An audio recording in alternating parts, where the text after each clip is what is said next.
This is, I think we started the whole, and then we go into the sub, and then we go back. You go on first, and ask you I thought you knew anything about finance.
Good evening and welcome to the school committee meeting of the whole here on January 9th, 2020. It's our first official meeting after organizing on Monday night after the swearing in of the school committee, and I want to congratulate all of the members for their work the last 2 years, and welcome them back again for the next 2 years, and look forward to working together. Thank you.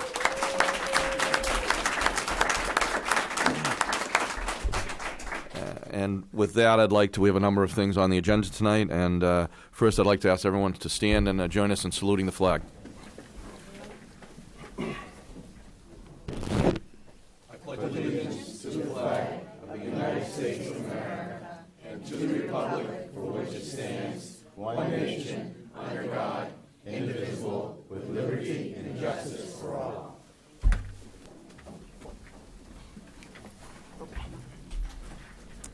And I see a lot of people are here for our first agenda item tonight, presentations, to recognize the Unified Basketball Team, Classical and Lynn Vocational Technical Institute on a very successful season, and we're happy to welcome you all here, and with the superintendent and the members of the school committee, we're ready to recognize both the coaches and the players, and I think we're going to do that. Dr. Tutwiler, would you like to say a few words? And then we I'm excited. I mean, this is really a proud moment for the Lynn Public Schools. This year marked the very first that we had a unified basketball team. And to be clear, that's a team with Special Olympians and their partners playing together, competing within the city and beyond. I had the opportunity to see the first game on October 10th.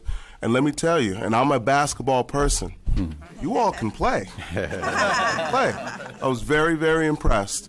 And so this came together really quickly. Had a meeting with Terry Kelty from the Special Olympics in July. It's actually late July.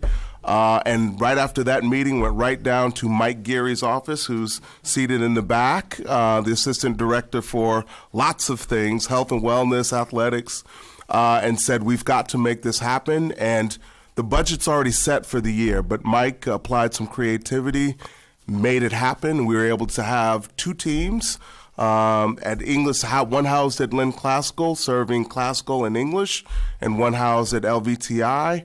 Wasn't hard at all to find some really quality coaches who we'll recognize in just a moment. And it wasn't hard at all to find the athletes, both our Special Olympians and their partners. And so I am just so thrilled and so proud that this happened this year, and can't wait to do it again next year. And we're also planning to add track for next year as well. So.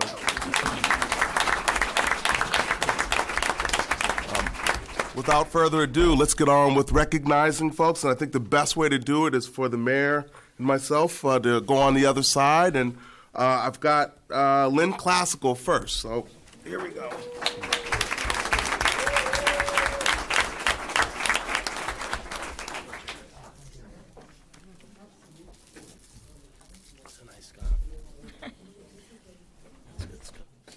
All right, why don't I jump right in and start with, I've got the photographer ready to go, start with the coaches, and there were three for the Lynn Classical Unified Basketball Team. I'll start with a name that is very familiar to us all, Coach Gene Constantino. You'll join us. Okay.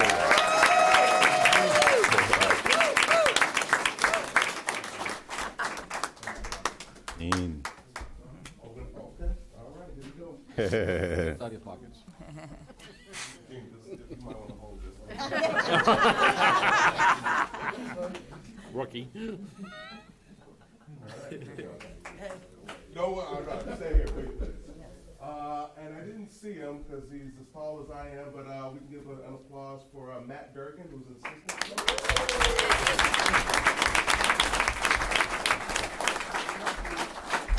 And the other coach, Tom DeVoe, is here.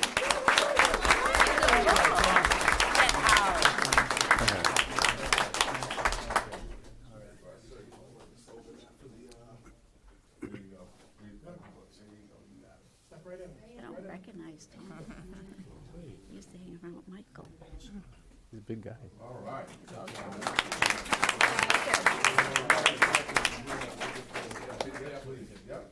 All right, on to the players. We'll start with Sailor Brinkler.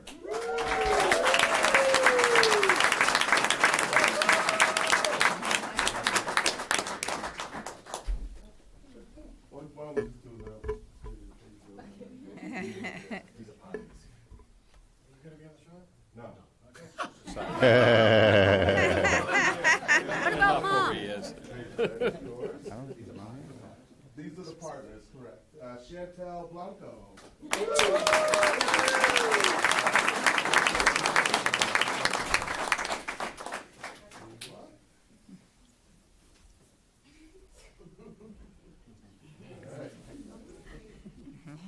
Andrew Bruce Hersey.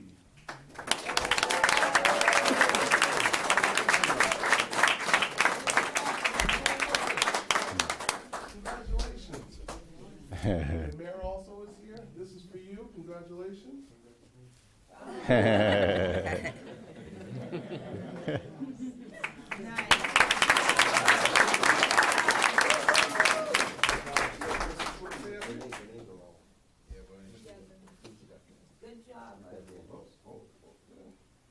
Yep, that's Andrew's. Andrew, let me take that one back. Oh, boy. All right. Sajada Dean.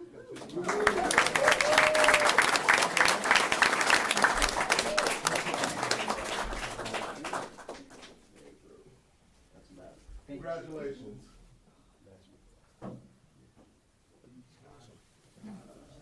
Those are our certificates, right? The new ones. Looks so cool.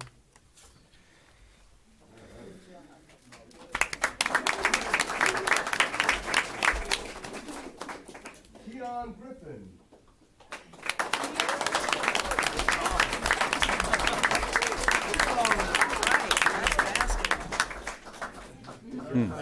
Yeah. Keon, I have a rule. I usually don't let people taller than me. More taller and more handsome. That's awesome.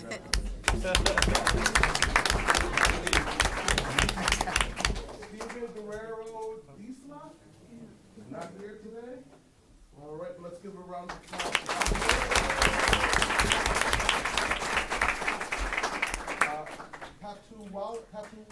Katawula Mbanga. Simon. I don't see him. Simon's not here.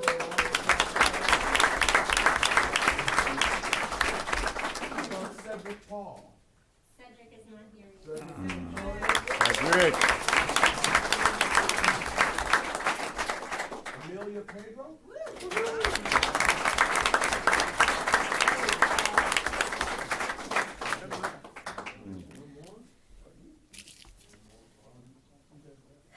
Oh, it's hard for them to take a picture when he's there in front. Marcus Ryan. Marcus. Good name.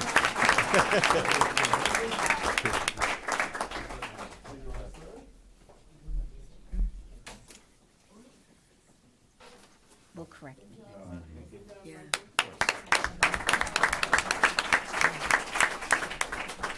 Am I pronouncing this? Is it Kamari? Kamari? Siamari, come on. Come on. I just said it. Calamari? No, Siamari.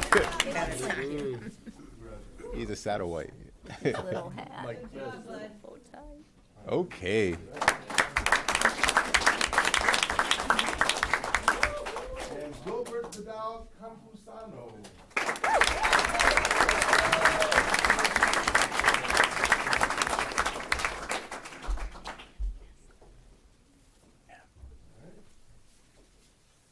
Last but certainly not least, Tyler Wilson.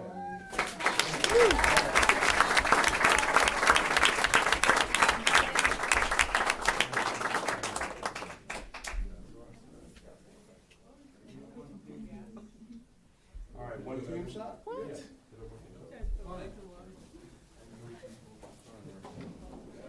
Gonna have to squeeze in. Get in the back. I want to see it. Yeah. I want to see it. How do you work with this guy all day?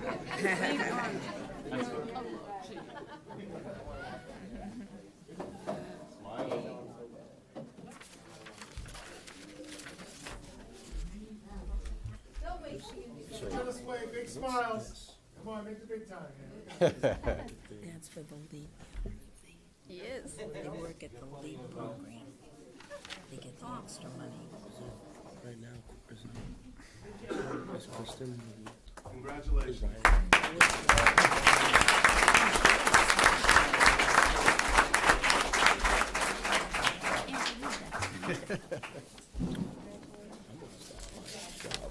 kidding.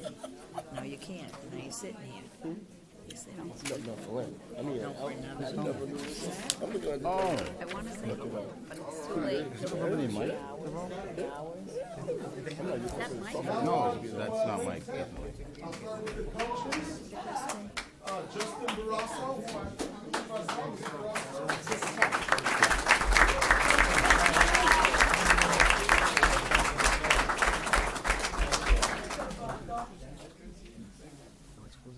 Tech. And thank you to our kids and our parents for stars too. Thank you for the parents, they're so good.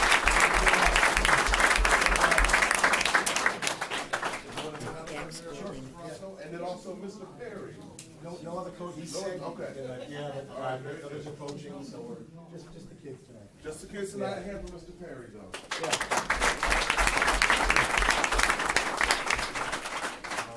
I'll start with Adam Cepeda. All right.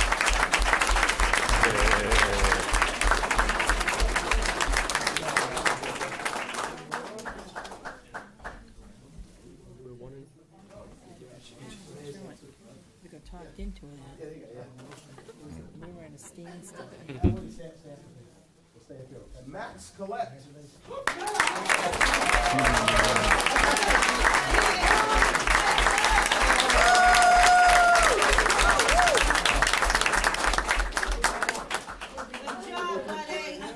Get it.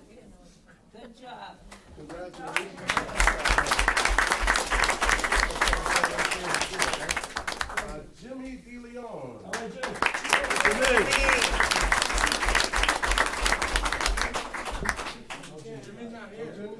Not here, okay. Moving on to D'Angel Dominic. Yes. Come on, Pedro.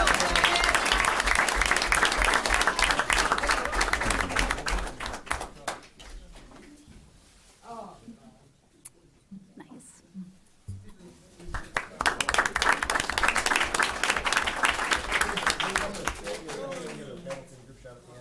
Lori I Green. think Lynn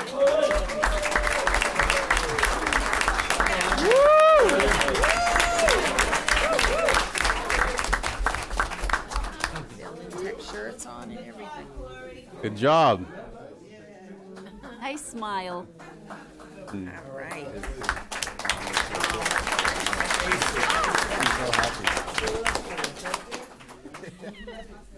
Zachary, is it Efi?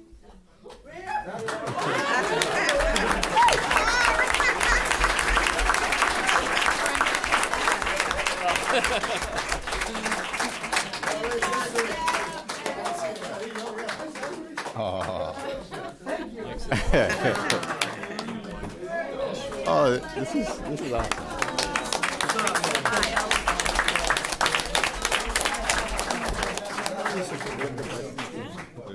I know it. He can't see anything. Javier Luna Luna. No Javier today.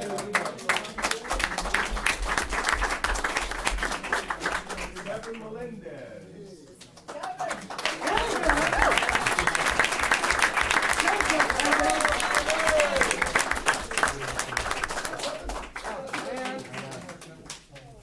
There you go.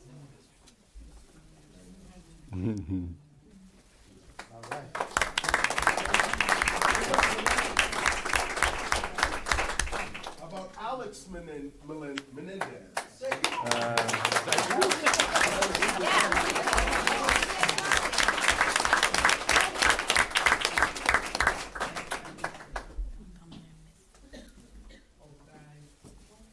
He's the tallest. Smile, come on. Yeah.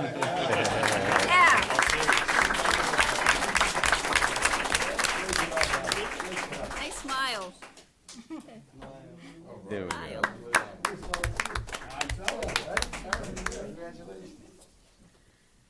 Gregory Moyes? Yeah, very good.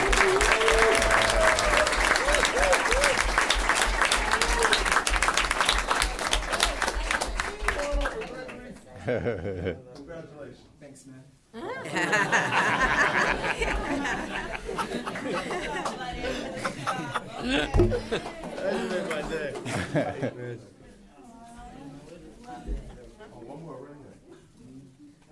There we go.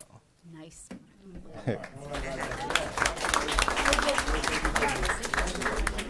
No. Johnny. Johnny. Johnny.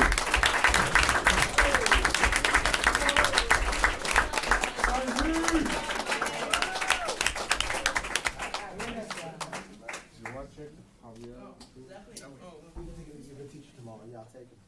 Get to this side. Good job, Yeah, that's a good Johnny. idea. All right,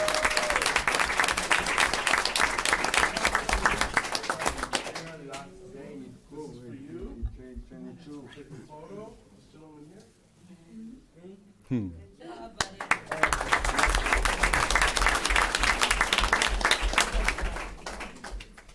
Eric Oliveira.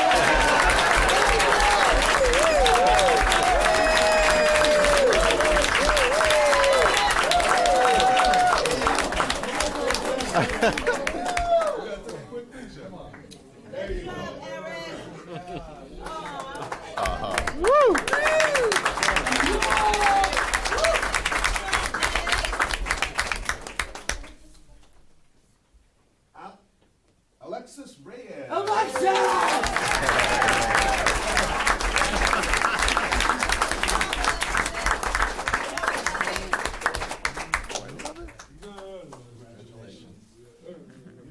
Maybe we can scoot over just a little bit. Good job. Daenerys Rodriguez. No Daenerys. No Daenerys. Ricardo Santana. No Ricardo. Aaron Toro.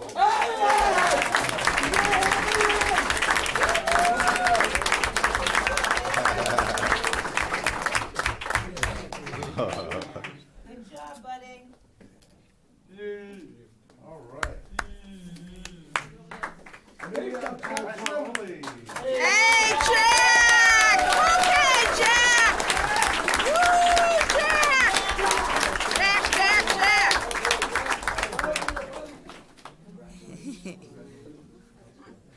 If we could get one photo. See you later. Nah, get him for a photo. Good job, Jack. Woo-hoo. Good job, buddy. Good job. That's going right. Here we go. Okay.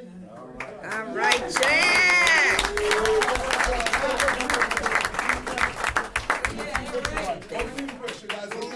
Come on over. Come this way, boys. We're gonna take a Come on, picture over together, the front. okay? Let's give the tallest guys. You go to bed. Tall guy. Step in the back. Tall guys. Everyone next to Alan. Take a picture, buddy. Move to the front. Right there. You wanna go in the front, bud? Yeah, come in the front, yeah. Corey, come back over. Corey, Look at the look way. me, bud. Corey, that's me. He knows how to do it. He's got these before.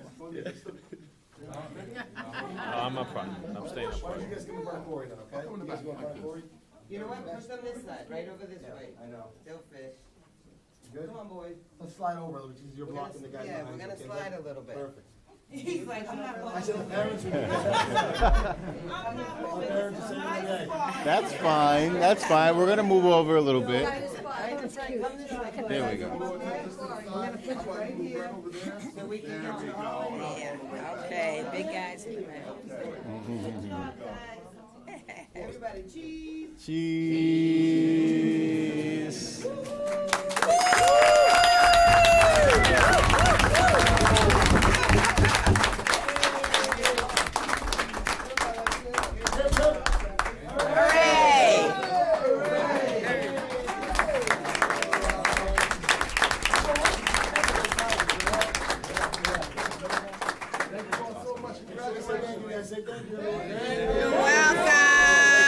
Patience.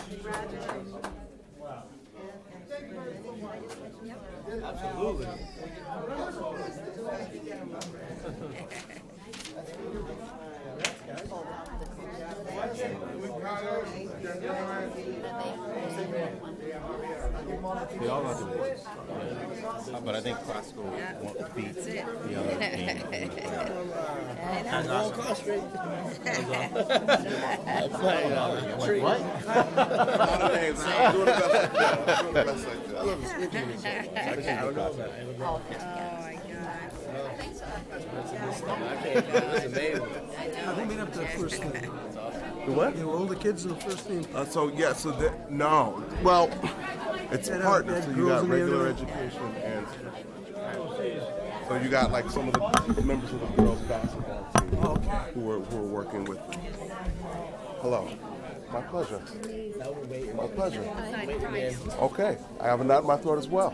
I do. Again, this is not the whole list, right? Thank you. Awesome. I got that name, by the way. I got the name. I get it all again. Which is Donna's, I think. You're finance, right? You're the finance chair? Oh, yeah. Personnel too, finance personnel.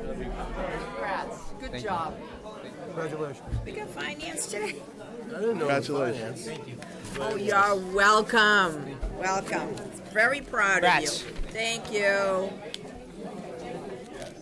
A strong skill. Yeah. Grab your boy. Just Gotta tell him.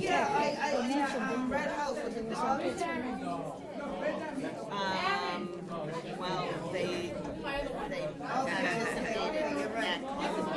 The list I got was all classical kids. The poetry There slam. wasn't anything but I voted for you. I was one of your judges. I was one of your story was fire. You had me Marcus dying. is my son. You were my number one. My stepson. I forgot that you were, that you would. You were my guy though. I don't have You- to. I was his judge. I don't think I've seen it since. I saw him. I'm not retired. Honestly, No, I'm the lieutenant on days. I work days, so Day at the beach. yeah. Just no more schools. Congratulations. Congratulations, Eric. Great job. Yeah, I knew you would. You're perfect for it. Yeah. How are you, sir? How you doing? Yeah. I don't look. I know. I saw your crop. I was wishing that how are you? I would wish I'd come in early so I could say hi to you, and then now there's an opportunity. So. It's good to see No, she's you. been out the picture for like 15 years. Yeah, so she's one off Hey. the other side.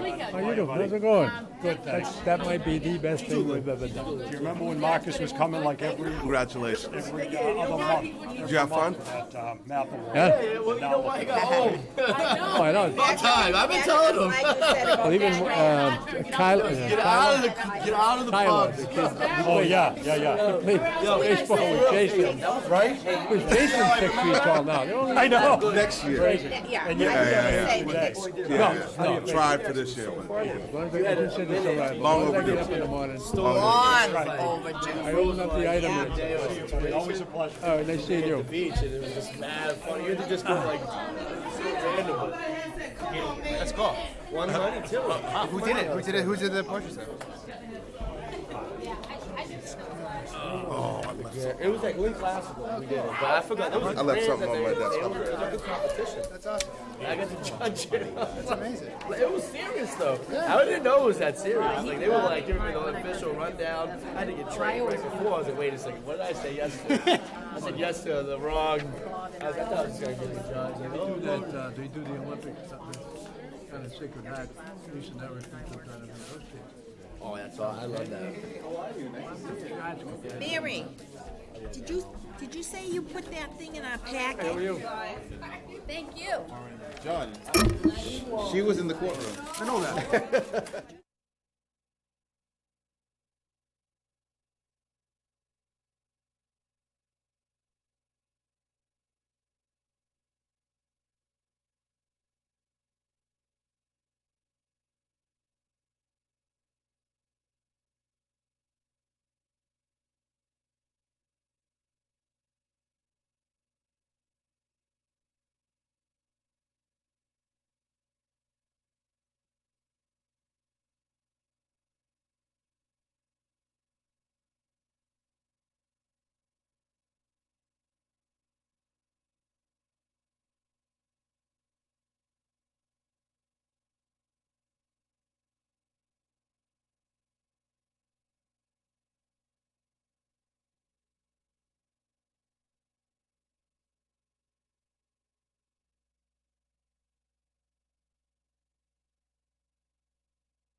The Finance Subcommittee meeting and a committee of the whole to order. Roll call, please. Ms. Capola, Present. Mr. Ford, Present. and Mr. Nicholson. Present. Okay. We have on the agenda is the cost of the feminine hygiene products in the schools. We had asked to put that under Finance Subcommittee meeting, and I think, Jared, did you find out some information? Yes, yeah. So I have been in touch with the administration, who has been coordinating with ISD. The administration had the questions that we talked about at our last meeting where we discussed this in April, and has been working with ISD and the nursing department to put together an answer to those questions, while keeping an eye on what's going on in the legislature. And I understand that Dr. Tutwiler has an update for us. Yeah, it is not going to be anything that you weren't already aware of. And so I think I'd say definitively, legislation or not, we're going to proceed with this initiative. The question is, like, where does the responsibility fall in terms of, like, who pays for what? So I've been in touch with Joe Smart, who's connecting with Mike Donovan. Our thinking at this point is that, you know, the installation of the dispensers and then the products inside, much as, you know, the other items in a bathroom, toilet paper, soap, paper towels, fall under ISD responsibility. So the thinking is that that would fall in their realm. Certainly we're going to be supportive. And so in my conversation with Joe Smart, they're in the process of starting to put their budget together, you know, under the mayor's initiative. We'll be in contact with them. We're just not going to let it fall through the cracks. I think that's the sort of the message this evening. Okay, yes. Yeah, I mean, I think that's great news that we're going to proceed with this, regardless of what happens on Beacon Hill. And I definitely trust the administration to work that out with ISD, and I'm sure that that's going to be in place. So I think that's all good news. So thank you for that update. My pleasure.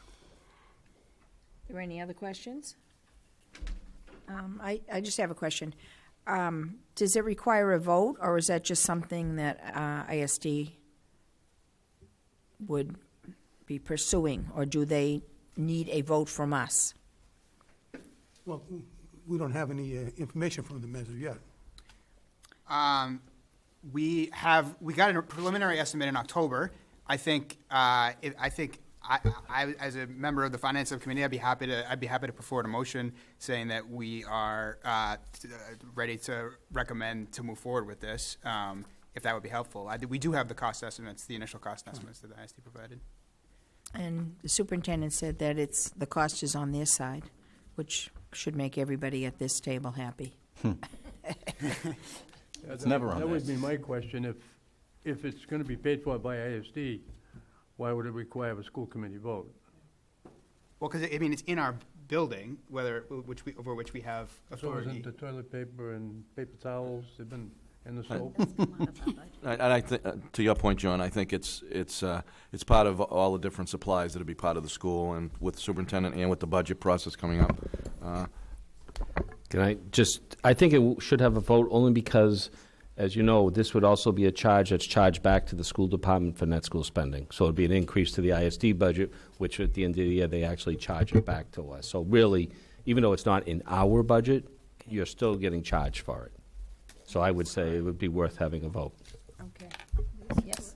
I'd like to make a motion to offer the feminine hygiene products in schools at no cost. And do I have a second? Second. Roll call, Nancy? Ms. Capola, Yes. Mr. Ford, Yes. Mr. Nicholson. Yes. And I assume that was to move it to the full And to committee. move to the full committee as part of that motion. Also, to move it to the full committee, yes. Nancy. Okay. Motion to adjourn? Motion to adjourn. Okay. All in favor? Aye. Okay, thank you. Okay. Give 1 minute, and we'll move into Personnel Subcommittee. 1 whole minute. I'm ready. Mary, it was here the whole. No, it's okay. It was here the whole time. Ran upstairs. Right.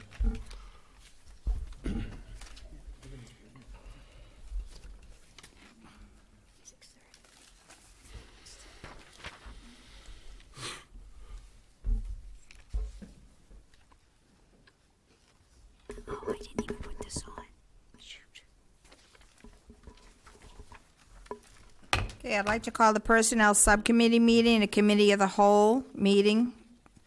Roll call, please. Ms. Capola? Yes. Ms. Oh, Gailey? present, sorry. Present. And Mr. Satterwhite?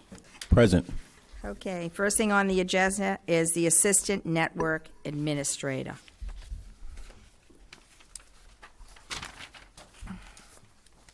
Would you like me to?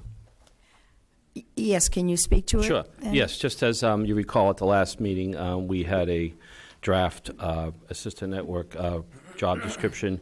And just going back as part of last year, I just want to reiterate that last year, due to the technology issues that were rarely happened as far as shutting the network down, and, you know, this position was recommended as part of that referral process and fixing things, that we should have somebody to really be almost dedicated, you know, or on a regular basis watching cybersecurity. So this is why during the budget process, I put a position in the budget and under the technology department, as well as trying to, this is a formality to bring that position, which was approved, to increase our budget. With just, since it's a new position, there is no official job description. So at the last meeting, there was some input given from the school committee members. And if you have the copy, hopefully it's in color. The yellow is new, with the exception of number 2 was actually number 15. So you can see on the second page, I crossed that out and moved it up to number 2. So this person will be supervising the PC land tech managers and the PC land technicians. At the top, on the number 1 of qualifications, it was mentioned that we should put preferred experience in cybersecurity, so I put that up there as well.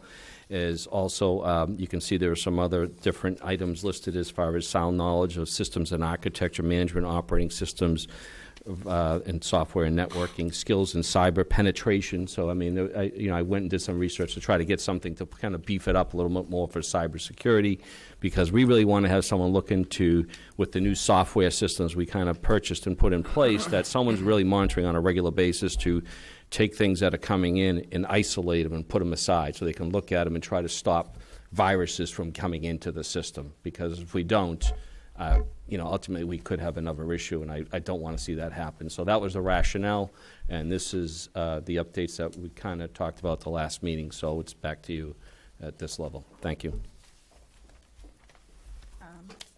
Attorney Satterwhite. Thank you. So I know last time we had the meeting and this was presented, I had issues with having another supervisor within this department. But considering that we have almost 17,000 students, another 2,000 employees, there's quite a bit of technology that's in the district. And someone needs to be able to monitor that and to be able to dictate and direct other people to help because of the amount of work that's needed there. I appreciate the fact that you heeded to the advice of Attorney Nicholson with regards to the specific cybersecurity request. And I also like the 3 other things you added to the job description, because we want to make it more specific to the fact that we live in a very unique time where viruses happen and often, and it's important to have someone monitoring that on a daily basis and utilizing people to help with that as well. So I appreciate you making the edits. Yes, the mayor, please. Thank you.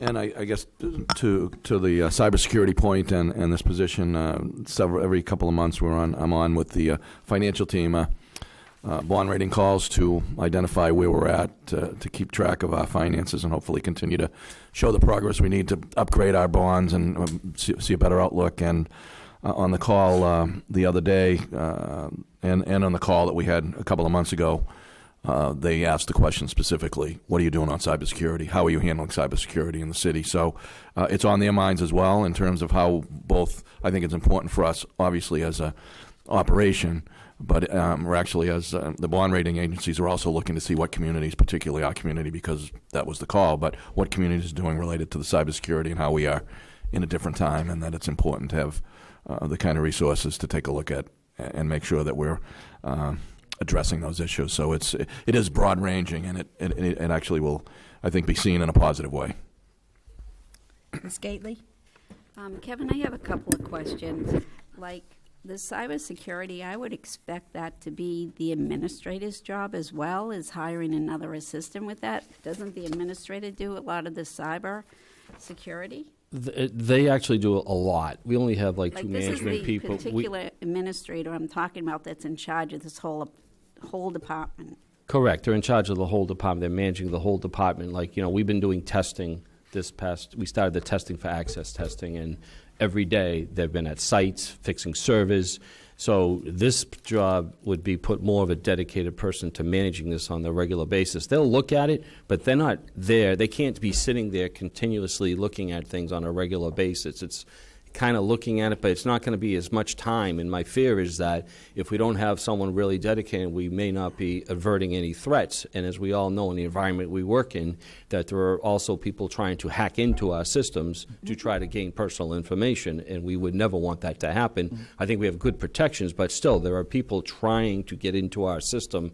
And when we have so many access points, we have 26 schools, in an administration building. When you start looking at points of entry, this is kind of looking at all those traffic that's coming in and out at the same time. So that's what we're trying to monitor, and that takes a lot of effort. That's, because it's constant. It's during the day. There's always stuff going in and out, and emails are coming in with viruses, and that's how the last time would happen is someone sent an email in, and it just got inside, and when somebody clicked on it, it looked for administrative rights. So it was sitting in our system like an incubator, sitting there. And so once it got administrative rights, it went sideways in like 2 days, infected the whole system. So that's how fast. So, to have someone dedicated pretty much on a regular basis to be monitoring this, I think that's what we're trying to do. We're trying to avert that. And as you know, luckily, and I will say luckily, last year the city had an insurance policy that covered everything but the first $25,000. And the cost was well over $500,000. And if it, and eventually, and the mayor could probably speak to this, if you keep having to file claims, the insurance company is going to drop you or raise the rates.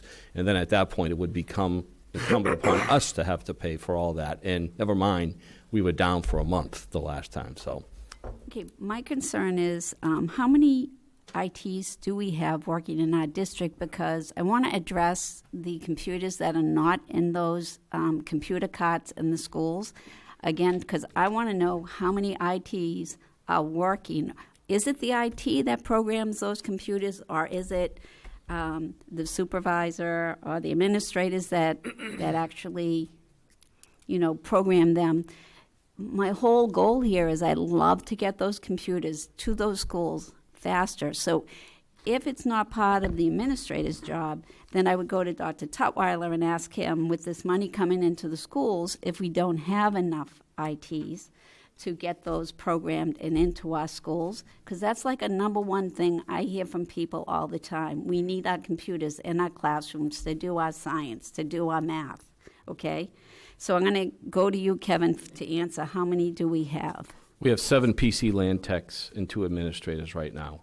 So that's the department. The 7 PC land techs, right at this point, we believe we have pretty much almost all our computers out. We're holding a few back because on some of the computers that are laptops that are like between 3 and 5 years old, we're having a little bit of an issue with a battery warping from, just age and everything else. And as we all know, as part of the budget process, so I'll skip into that, we will be making an adjustment to increase the number of computers because we have to get on a replacement plan because they're going to fail. And as they fail, we have to hold some back to deal with replacements. So, for example, today we had a technology meeting and we found out that one cart, the batteries were having issues. So we're going to have, tomorrow, we're shipping out 30 laptops to replace those. So we have some in reserve. But at this point, we have pretty much all our inventory, for the most part, where it needs to be at the schools. And the PC land techs are the ones that actually program them and bring them out. The administrators are looking at issues with servers, and things that are going down, like we have access points, and they're looking at things like that, as far as the day-to-day traffic on the internet. Well, it confuses me because, like right after our last meeting, I spoke to someone at one of the high schools, and they're still waiting for computers. And that was like December 15th. Well, I'm not sure who said that, but we have no more storage. Our storage, that's another issue we have, which we'll have to They're address all during the out? budget. No, well, we're holding a few back, but we don't have storage. So what happened is we were buying laptops, and we had some carts, but we had nowhere to put them. And our thought process is we had to find some space to put them. So they put some at like English, some at classical in a closet, and just left them there as storage where we could at least hold on to them. So at this point, we pretty much have most of our laptops because we've had some failures on these older laptops. So as they fail, we have to replace them. So we have extra carts around. Not necessarily that those carts are going to be filled. Maybe in the future, if we order more laptops, we'll be sending those out there. that So that's really maybe with some confusion. Some people in school might say, hey, here's a laptop cart in the closet. It's empty. So I Brought me think, in and showed and they're me the thinking that empty when carts. you're going to fill it. So, I mean, right now, we believe we have everything we should have in the buildings, and as we explained earlier, we've been testing. This was the big week for testing, and we had to get ready. So we have enough devices for all the testing. So we even have more devices than we did last year. So we started off, and, you know, I'm sure the superintendent in his report will give you an update on that, but things are going very well. Attorney Satterwhite? I just want to reiterate the fact that people have to go to school. The parents have to give us information. This is information that we store and are responsible to maintain and make sure that it's not stolen. Correct. These kids are young. They're young. 10 years from now, the people can use their date of birth and names to create whatever they want. It's our responsibility to make sure that our system is protected. And if this position is what we need to be sure that the cybersecurity of the Lynn Public Schools is efficient and sufficient, then we have a duty to make sure that that's the case. So I want to reiterate the fact that I understand that there could be issues with laptop carts, but we're talking about cybersecurity and why this position is important in that area. I understand that there's certain positions that you want filled so we can expedite and make sure that teachers are getting the tools that they need, but I think that this goes on the other side of things. And not only is it the information that we have for students and parents, it's teachers as well. We pay them. We have all their information in our system. So I think that any teacher would want something like this to help protect their personal identity. So I support this position because of the purpose of it, which is to make sure that our cybersecurity is protected and monitored on a more frequent basis, because it's not something that the admin can do with everything else, like laptops. Is there a motion that somebody would like to make? I'd like to put forward a motion to approve the Assistant Network Administrator job posting and to post it. Second. And is that to include move it to the full committee? Can you say No, I something? couldn't. He couldn't second. I can't. Oh, I'm on you the can't committee. second it, that's right. Second. Okay. And does that include moving into the Correct. full committee? Yes. Okay. Roll call, please, Nancy? Mr. Capola? Yes. Ms. Gately? Yes. Ms. Satterwhite? Yes. Motion to adjourn. Nope. Oh, no, I'm sorry. One more.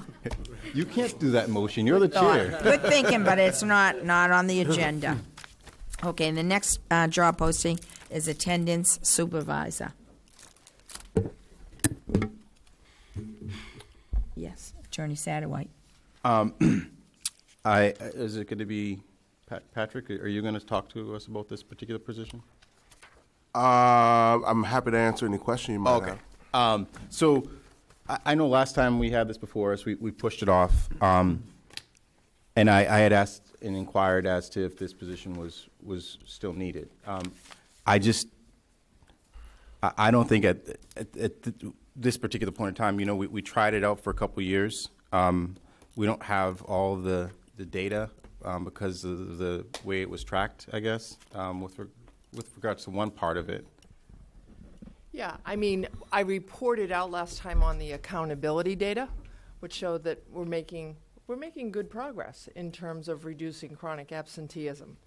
I was not able to report out on the internal data of the wellness teams in terms of how many 51As were filed, how many referrals were made, that type of internal. But in terms of reporting out on data of what I believe is describing the success of this initiative, I think the accountability data is where that information lies. And you tie that to the supervisor, the second supervisor of attendance? Oh, absolutely. Okay. I mean, it's made it a concerted effort in schools across the district in terms of a practice of addressing attendance. We're addressing attendance in a way that we never have before. Ms. Gately? Dr. Tutwiler, with the 400 student increase, wouldn't it be better for us to have another truant officer or Attendance officer. attendance officer? I mean, I'd have to, excuse me, peel back a few more layers and do some research and see, what gaps are exist because of the current staffing's, limitations. I'm not aware of any limitations that exist, to be honest with you. I would just go back to what Deputy Superintendent Powers said about how that position, the attendance supervisor, has evolved over the past couple of years. There are wellness teams in every school.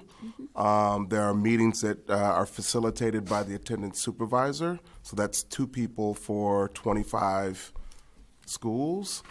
That's a gargantuan undertaking. So my thought process here is that if we do decide to vote and put forward the supervisor attendance, is it possible to hire another truant officer? Sure. I mean, we'll in May attendance officer. Attendance I'm officer. sorry, I'm old school. That's okay.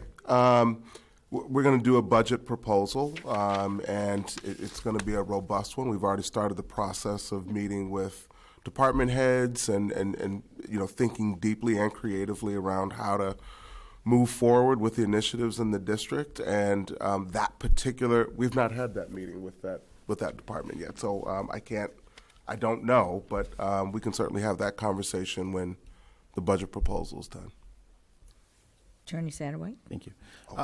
Can I just add one thing? Yes. And I'll be prepared to speak to the need or not at budget time. And I know that this was a compromise between the administration and the school committee to have the 2 positions, and we were told that this is what we expected these positions to do, and that we would somehow be able to follow it to see that what the purpose was, as stated from the previous superintendent. The superintendent is what took place. But the hire took place. We had 2 of them. I think they came once at my request to speak to us, and then we never got any updates from them to see from them directly, the supervisor of attendance. Well, so they fall under the executive director of social emotional learning, who's come here, I think, twice to present on the attendance initiative, which they are deeply entrenched in. No, I understand that. That's a part of what they do, but it's not just the only thing that they do. The supervisor of attendance are the qualifications and the what they're looking for their job responsibilities aren't just that. And I thought that they would they reported to you and the deputies. They do report to me. Okay, so they might work with the social. That initiative is under of course, naturally under the executive director of social emotional learning. I mean, if that's something that the committee would like to hear more frequently, we can certainly do presentations on that. I think we're capturing that through the presentations that I do around data, what Deputy Superintendent Powers does around the attendance initiative, what the executive director of social emotional learning Troy does around the attendance initiative. That is their work. And keeping in mind, this was never a 2-person job. This is something that's new. So I want to make sure we're using our money for good, okay? And I just don't feel like we have enough information to say, okay, we're going to move forward with this. Maybe if we push this off and get the additional information that we're told is going to be presented, we can come back to this. The sole supervisor of attendance hasn't even had the ability to see if she can handle the amount of work on her own. There's some risk in that, though, because if she can't, then we will have spent, or probably more appropriately, wasted time to see. And she's extremely capable and does a wonderful job. In my professional opinion, it's a two-person job. It is. And since Ryan's departure, what I've had to do is take that caseload, and I'm working part of that caseload as the deputy, facilitating wellness meetings in schools where he's no longer present. I mean, we are going to lose ground if we don't continue to support wellness teams across the district with that level of support from supervisors of attendance. I mean, I think we have seen, I think the data that I presented in terms of accountability, when you think about the growth, particularly at the secondary level, in reducing chronic absenteeism, I mean, at the secondary levels, we have put in systems that didn't exist before, and holding people accountable. Yes. You know, with Ryan's departure, it's not that Kristen could just pick up that whole caseload. That's not a doable situation. It's too large. Could you meet with that, with her in the, before budget time, her and the other attendance officers to get, I mean, they're the ones with their involved and it's part of their job and see what can work. Because I think a number of us at the table have spoken to those people. As have They I. see it a little different. Okay, so. As have I. All right. I would just go back to, and again, we're talking about three very capable, very committed people, and I would sing their praises, for days and days and days. But the enormity of the work, the, for lack of a better expression, rejiggering of the caseload so that now there are other people picking up pieces of the work to make sure that nothing falls through the cracks. I believe in them. I believe in their capability. I just believe that it is a two-person thing. Is there any other way to do it besides it being a two-person? Is there any way the duties can be the responsibility of an additional attendance officer? Attendance One or two officers attendance officers? don't do that level of work. They're more direct service in terms of, going out and responding to calls if a school needs somebody to go out and check on attendance, responding to situations in that way. That's not the work that they're doing. Could I, Yes. so we set up the infrastructure for 2 attendance supervisors. It sounds like this is what the system needs. It's a 2-person job. You're splitting caseloads. You're taking your hours, which are very valuable, to go into. Obviously, you're picking up some of the need. What adjustments have been made other than splitting the caseloads, and what impact has it had on really the overall duty of our attendance officer, our attendance supervisor now? Like, how is it sustainable? It's not sustainable for her to manage 25 schools in supporting the wellness teams and all that comes with that. The other thing, you also have to realize that the supervisors of attendance at the secondary level in particular are heavily involved with the courts in chins matters. It's bigger than just wellness meetings. And that's not something that Matt and George do at all. So can we adjust the infrastructure to? So what I'm hearing is the recommendation from the district is it's a 2. So this position itself is very valuable to the current initiative that we have in place. So there's been a lot of work to set up for 2. Is there? So when you do more research on obviously this position, and as we do speak with constituents, and that's why we're just trying to weed it out so we can have a full implementation so it's effective, because it's like you said, our one attendance supervisor could do a heck of a job, but if she's overwhelmed and 25 schools, that's a big risk. Right. So if the committee is asking that that I do a little more research and explore a couple of different avenues. I will do that. And I think what I'll also do is look at comparable sized districts and schools and see what their infrastructure looks like. And I think we're going to find that what we have currently is going to be pretty comparable to districts of our. Okay, if you could do that, is we have a motion to table to. Oh, Just one more. okay, sure. Sorry. So I'm for, sorry. Mr. Ford also. No, that's fine. So for the supervisor attendance for LEAP, because that's an additional, obviously that's a whole other role itself. So that was the previous supervisor who's who. there. Okay. So what has been the adjustment there? Matt and George. Okay. So they're actually isn't there, and so they're taking more on. They took on LEAP, yes. Yeah, they split it. Okay. Yep. Mr. Ford? Yeah, just like when we went from 1 to 2, I was a little skeptical that we were doing the wrong thing, and we were, and I, like everyone else, is concerned about the budget and where we spend our money. But the thing we got to look at is we're at unprecedented numbers of students in the system right now. Never had this many. And I think you have to realize you have to increase administrative tasks. Now, we got the attendance initiative that we're pushing.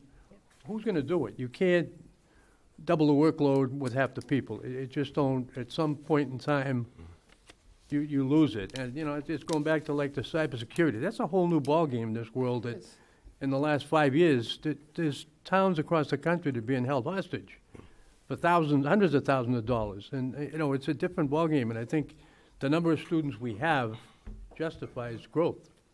I mean, we have built a whole structure around having 2 supervisors of attendance and conducting monthly, once a month in every single school in the district. One person could not do that and do that well. I have 3 people now, myself, the Executive Director of Social Emotional Learning, and the Assistant Director for Parent and Family Engagement, covering Ryan's caseload. Yeah, I'm friendly with Kristen, and I've talked to her a couple of times, and she's a worker, I know that. And the job is enormous, and it's bigger than wellness. And we're also the supervisors of attendance are going out into the community. We're doing community presentations. I mean, to cut it back to 1 will be a huge loss to this initiative. And when we have made great gains, I believe, and I believe the accountability data does speak to that. I know it was incredibly disappointing. Nobody was more disappointed than I that I was not able to report out on the internal data of the wellness teams. And we have rectified that, but I do believe the accountability data speaks to the success of the systems that we have put in place. I'm not going to shortchange the success that the district has seen in attendance, okay? I know that it's an important part of our state grading portion. So obviously we don't want to slide backwards because that would not be beneficial to our students or to our district. What I want to do is make sure that we're looking back to see that the changes or adjustments that we made were proper and adequate and to the best of our toolbox, if you want to call it that. So if we table it, it will be for a short period of time. Part of the agreement was that there was going to be an elimination of a position in the superintendent's office, which I still believe is not filled. It was our second secretary, Kathy's. It has eliminated? Yes, and it's still no one's in that position still, right? No. Okay, so that's what we took that money and we put it towards that. So I'm letting people know that that's exactly what took place, and it's still that same way. So it's not like we're taking this money from another place because that position is still vacant. My big thing is I want to make sure that what we agreed to, which was pretty quickly to have 2, and then this is what we hoped that it would do. If it took place and that's what other districts are doing, then we'll be good. So, the administration kept their end of the bargain, and now we just need to review back and make sure that what is being done is proper and with these particular twos. That's what I think. What is the wish of the subcommittee? You making a motion of, I think that what you put forward to was. table? Yeah, Okay. and based off of the. Right, he'll come back with information for us. I can come back on the 30th. Okay, Okay, excellent. make a motion Okay. to table? And, yeah, and there's a second? Is there a second? Yes, sorry, Donna. Roll call, please. Capola, Yes. Ms. Gately, Yes. Ms. Satterwhite. Okay. Recommend to the Yes. full committee. Motion to adjourn. All in favor? Aye. Thank you. Thank you.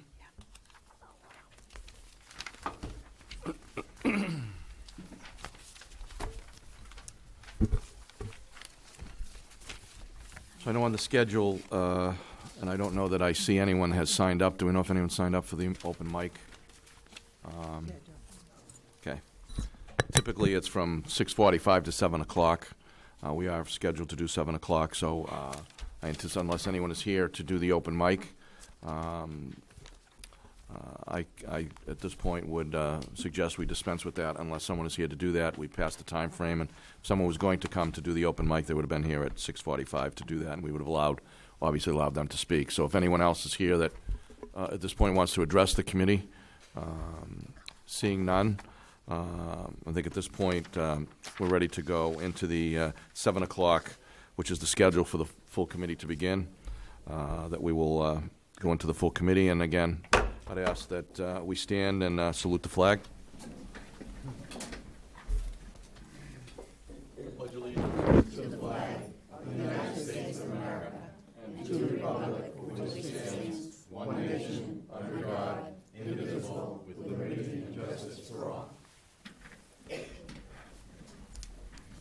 Thank you. First on the agenda is minutes, with motions to approve those minutes. Make a motion to accept the curriculum subcommittee meeting on December 12, 2019. Second. Second. Second. All those in favor? Aye. Aye. Opposed? The ayes have it. The minutes from the December 12, 2000 meeting are accepted.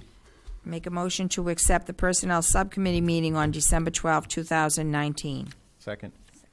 All those in favor? Aye. Opposed? The ayes have it, and the December 12, 2019 subcommittee minutes are accepted. Make a motion to accept the 19th regular meeting on December 12, 2019. Second. Second, all those in favor? Aye. Aye. Opposed? The ayes have it. Those minutes are accepted. Make a motion to accept the 19th regular meeting executive session on December 12, 2019. Second. Second. All those in favor? Aye. Opposed? The ayes have it. Those minutes are accepted.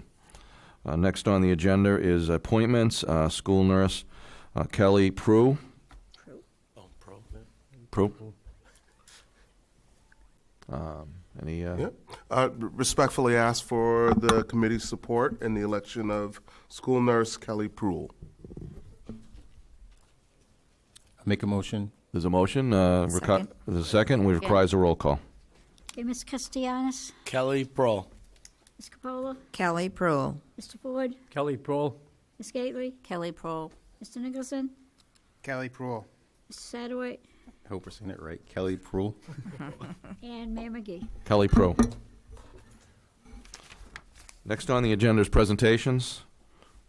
Superintendent Tutwiler. Yeah, so last spring we had a conversation about the early childhood program. We're currently in a 2-day, 3-day, I think it's still under the umbrella of a pilot. And the topic was raised last spring, and there was an appetite for change, but given the point in the school year and the need to amend IEPs, it was too late. The timing is appropriate now to revisit that conversation. So I've asked, you received some materials last Friday, and I've asked Ms. Jamerson to join us and have that discussion.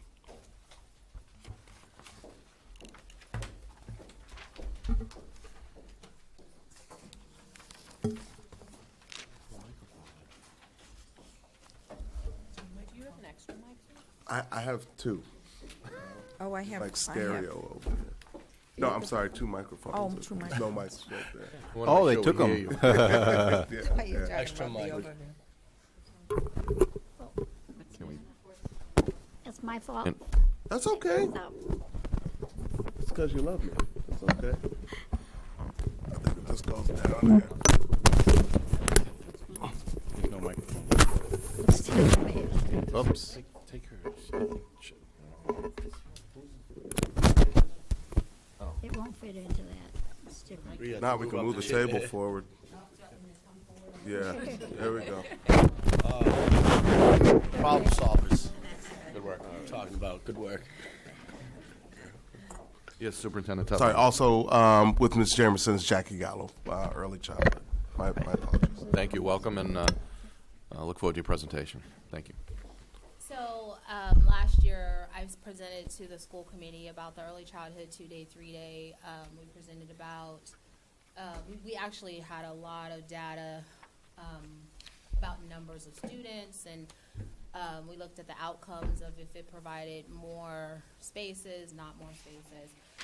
Today, what I've provided for you is just the first page. It's just an overview, kind of explaining the differences because we have different types of early childhood programs. So the first one is a self-contained, and it's just basically for students with disabilities. And the second program is an integrated program, and it's a program that contains students with disabilities and students without disabilities.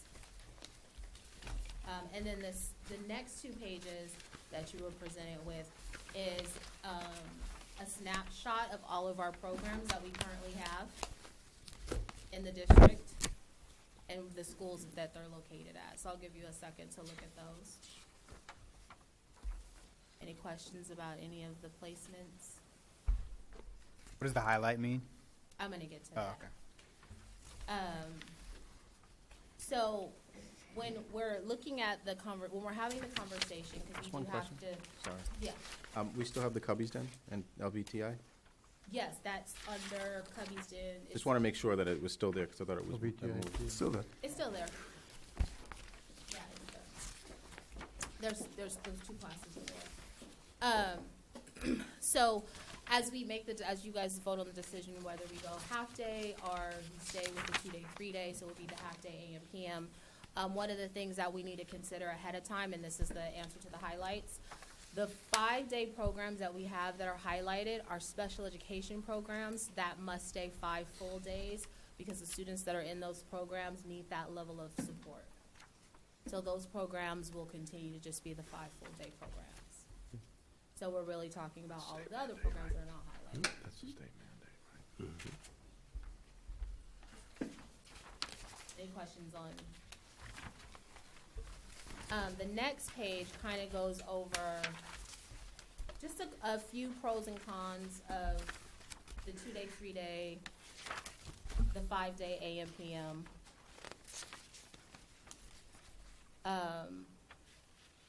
And it's kind of, you know, For the transportation cost, is it 16,000 or 165? 165,000. Okay.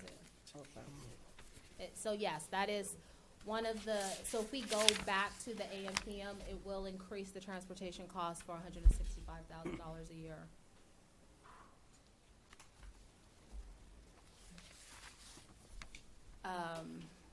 These were all presented last year as well. The number for the transportation is a new number. We wanted to just make sure that that number was updated, but all of the pros and cons were presented last year. And we talked about, you know, for some of the pros for the 2-day, 3-day is it builds stamina for the students, increases the attendance. The attendance increased when we looked at the numbers last year for the attendance. It increased a little bit by 6%. The related service providers had additional time during the day to evaluate students. And then the students that are currently in a 3-day program have an extra half a day in this model. But it does not creates a lack of consistency for the students because the students are not going to school every day, so they don't have that consistency. And it is a long day for some 3-year-olds because the students with disabilities start at 3. It's a long day. And typically if the parents are in a 2-day program, they want a 3-day program. And then the pros for the AM PM is it does provide that consecutive consistency of coming to school every single day. And the students in the 2-day program will get an additional half day of services if we're in the AM PM. So the AM PM, some of the cons to the AM PM is it doesn't build stamina. The transportation cost is $165,000 a year. The attendance was down by 6% in that program. It wasn't a lot of time for the related service providers in the half-day program to service all of the students, and there are a lot of transitions during the day. So they come in, they do breakfast, and so there was a lot of transitions. The last page, any questions on any of this? The last page is just kind of a consideration. Just basically, last year we didn't vote on anything because we didn't have time at that moment to really make the changes needed, because we have to do revisions to all the IEPs. So we need time to make that happen. If we go back to the AMPM, we need time to implement that. So we really need to make a decision quickly. So we are assured that our teachers have time to make the appropriate evaluations to be ready for the fall if we go back to the AMPM. Member Nicholson, then Member Capola, Thank you. then Member Gately. Yeah, so first I just wanted to thank you for the presentation tonight. I want to particularly thank you for coming to us at this point in the calendar, because I think it's really helpful when we're given that kind of time to make a decision. So thank you for that. I had a couple questions, particularly on the pro-con slide, because I think we had feedback last time on this issue from parents, and we've gotten feedback from teachers, and there were a couple cons to the 2-3 day split that had come up that I was wondering if you guys could to talk about. One was around the issue of having increased separation anxiety for the parents, and I guess that might fall under the lack of consistency for consecutive days. But if you're more likely to have separation anxiety when the kid isn't going to school every day because they're alternating going back home and not having to separate from their parents, is that something that you guys are aware of and are seeing? I would say that some kids, yes, would have separation anxiety. I would also say that some kids could come every day and still have separation anxiety at that age. We don't have data to support like how many students are having it, how often they're having it. We don't have data to say, you know, in giving educated answers to say that yes, one model is better or worse for separation anxiety. But yes, I will say that students do experience separation anxiety. Yeah. And it's hard. It's difficult for some of the littles. And I think that's something I'm struggling with sort of generally about that lack of data, because a lot of these pros cons are potentially verifiable empirically, but just not data that we have. And the data that we do have, that attendance was down by 6%, you know, that's meaningful. But as I was thinking about it, if you assume that students are going to get sick every so often, then They're going to school more. right. When they're going to school more, then obviously attendance is going to go down when you have them come to school less, because there's just a chance that the day they get sick is not the day they have to go in, and therefore that doesn't count against their attendance. Yeah, makes sense. Yeah. So is there any other sort of data that would be helpful for us to look at, or is it the kind of thing that it's just not worth? Do you feel like it's not worth getting more substantive data to back up the? So it's really hard to pull data because we're trying to pull data. We would have to go back to look at the AMPM from 2016-17 school year. So it's hard to pull data from that time to match now, and we don't have a lot of standardized testing that we do at that age. So that's what makes it difficult. Okay. Member Capola?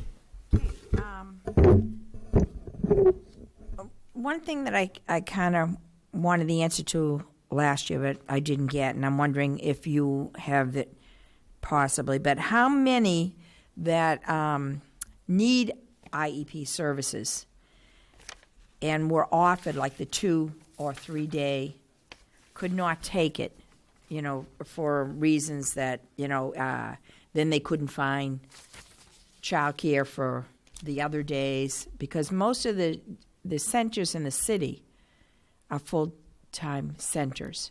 You need to be going there 5 days. I mean, you could be in a morning session and then come to a center 5 days. But do you know that? Like, how many need to have IEPs and you can't accommodate because the parents weren't able to accept a 2 or 3 day schedule? I don't have an exact number of how many parents rejected. Right. And typically, the amount for students with disabilities, the 2 day, 3 day depends on the level of need.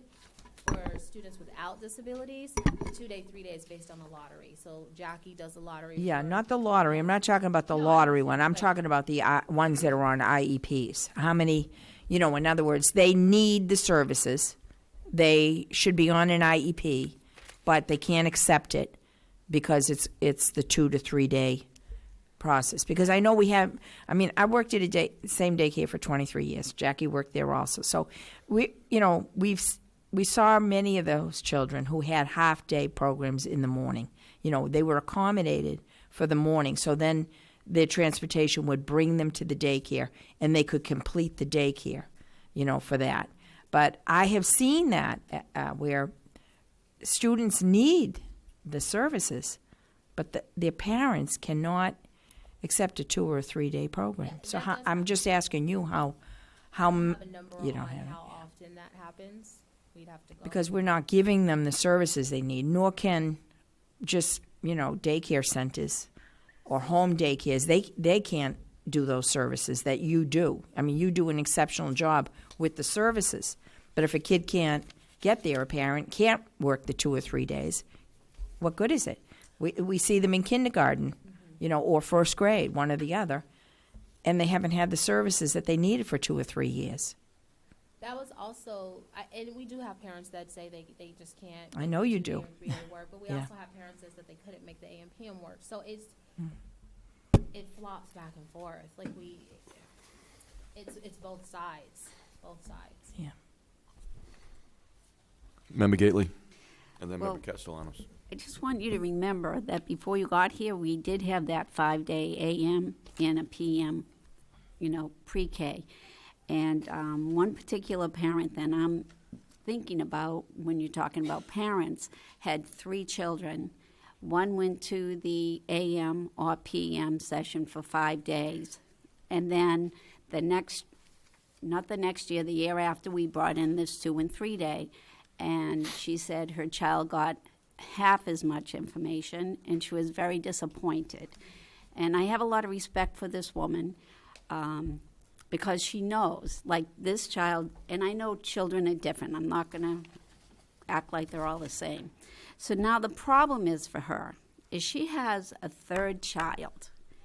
And if it doesn't go back to like half days, so that there could be even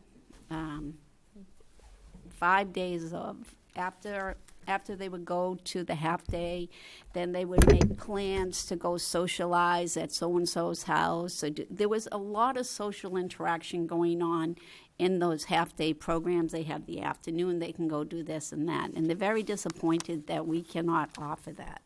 Then every school committee member received this letter, I believe, from a teacher, a professional that was teaching or has been teaching in Lynn Public Schools for 29 years.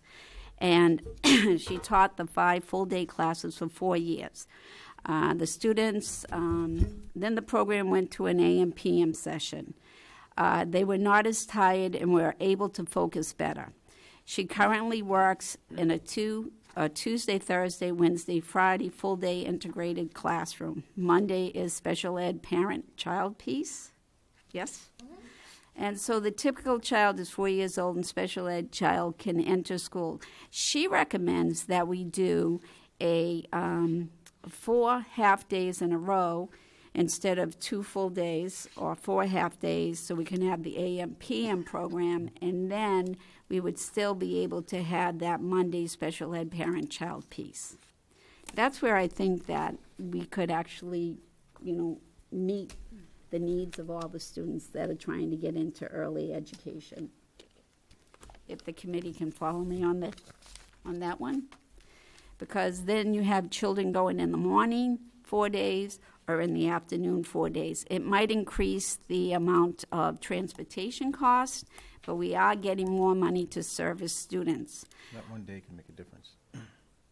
It could. One less day. Thank you. So that's my thinking on it, because I would really hate for this parent that has 3 children to have to start sending her 3rd child to private pre-K when she wants them to go to Lynn Public Schools because she had a great experience with it when it was a 5 half-day, and then the 2 3-day was not as a good experience. Thank you. Member Castellanos, then Member Satterwhite. So, I just want to echo. I did get to see that that constituent reach out, and I felt the 4 days. That's I understand that it's a good idea, but I also want to pinpoint the other consideration. If a decision is not made today, if it's determined later to move to an AM PM schedule, then we will not be able to move forward for SY 2021. We will need to complete revisions to over 170 IEPs. Time is needed to ensure the revision are completed before the fall. Superintendent Tutwiler, could you speak about today's decision a little bit? What would be? I don't mean to put you on the spot, but what would be your recommendation? Because we got a lot of options here. Obviously, we got 2 options. It feels like.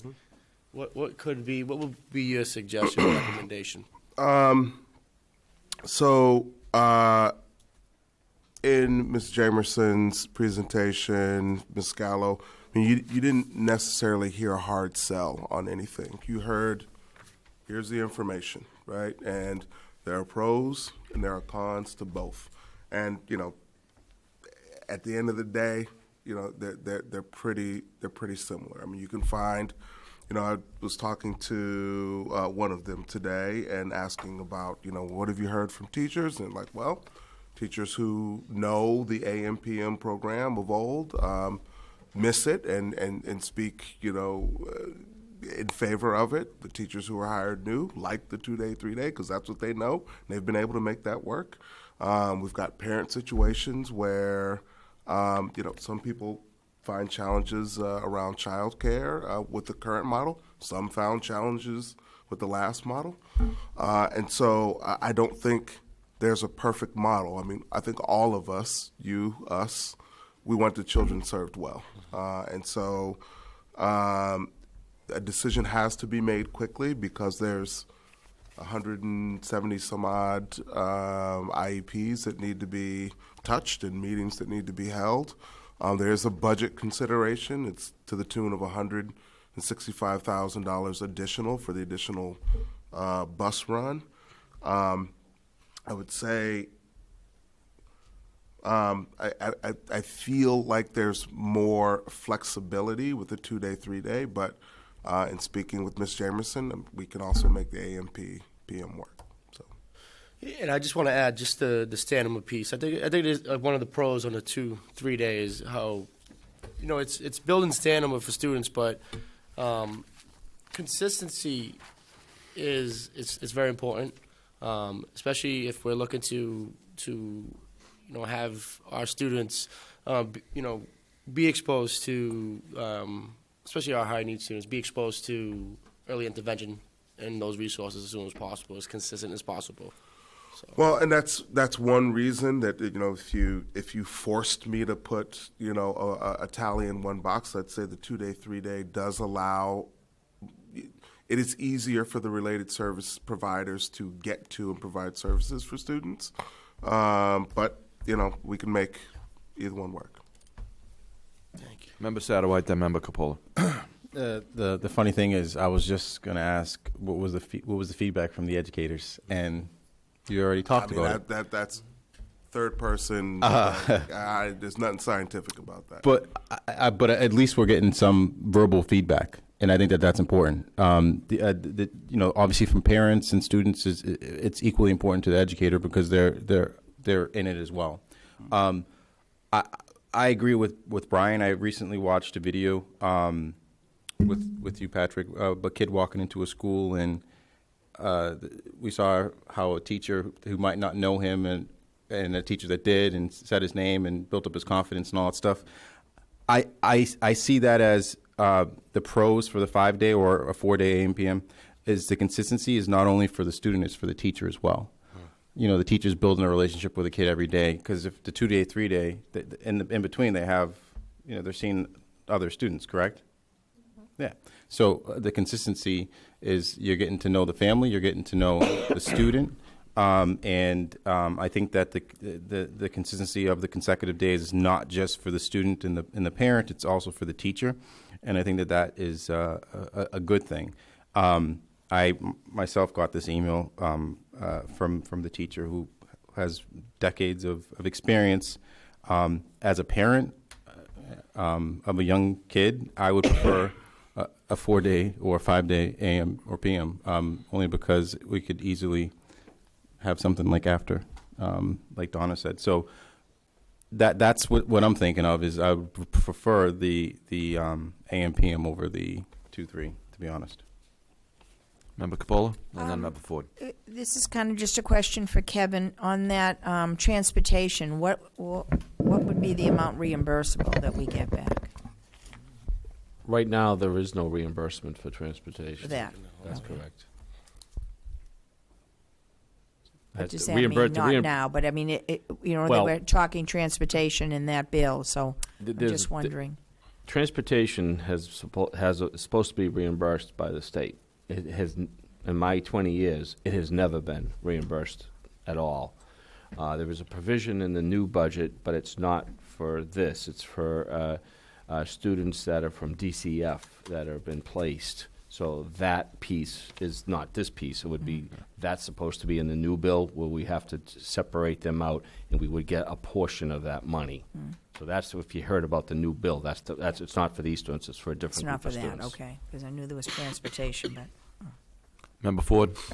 Yeah, I would, I guess, offer the AM PM only in the sense that we're talking about parents, we're talking about teachers, but I think for a 3-year-old particularly, a full day, every day, is tough. I think, I think they're losing their childhood.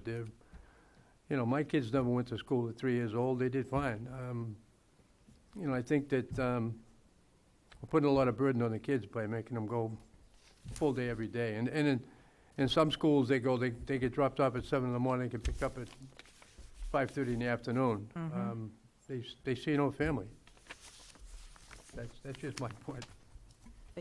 Member Nicholson, then Member Member Capola, yes. Okay, sorry. Just on that note, though, when they are going to a 10-hour program a day, they're napping. There's nap times in between that. So, yeah. But you're right on missing out on family. I guess I'm feeling bad because my children went to full day at 3 years old. So. Feel bad. I have and succeeded fine at Sacred Heart. So I think it depends on each individual situation and how it works for families. And I guess this is a real challenge, trying to figure out what the right.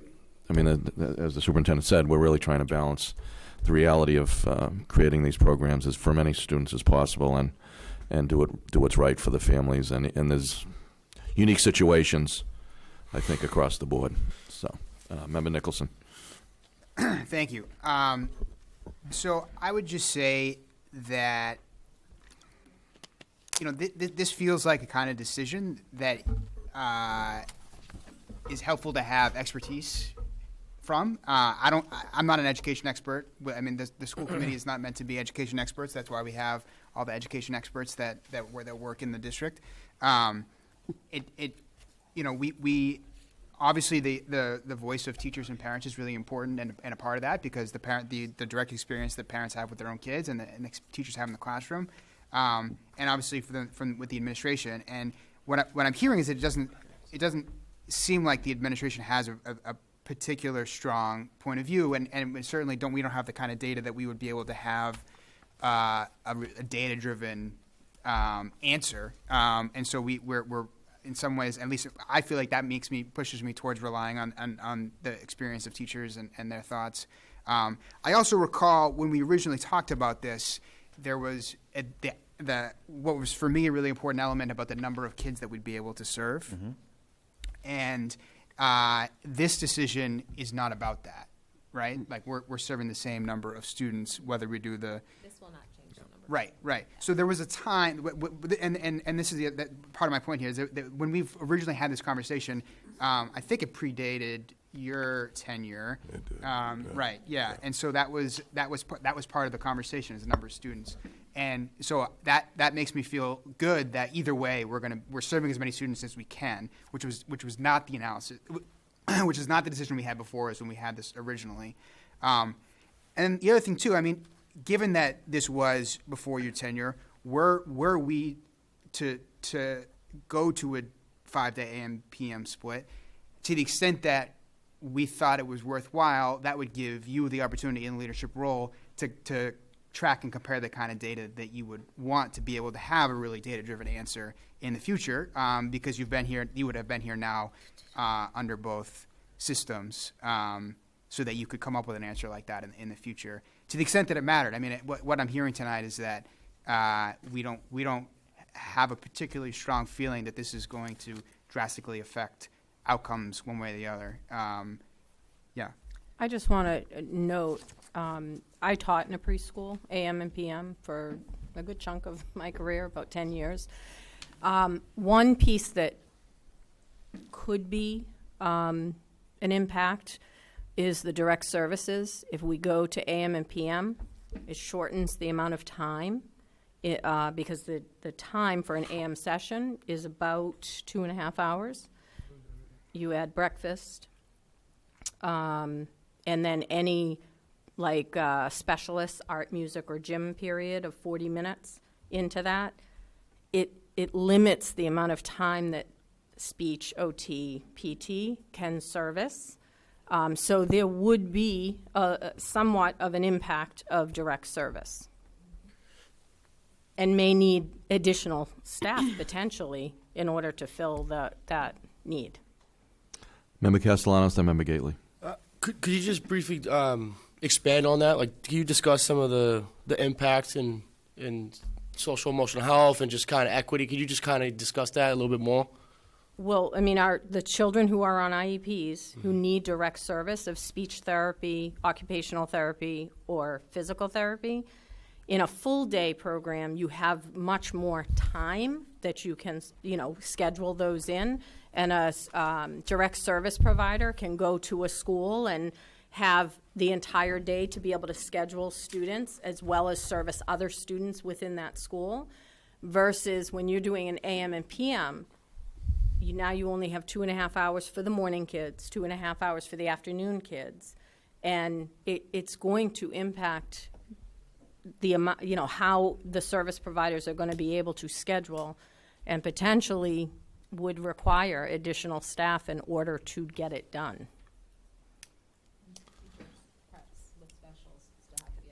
Right. The prep periods still have to be accounted in their day. So there's some expenses that should be added into.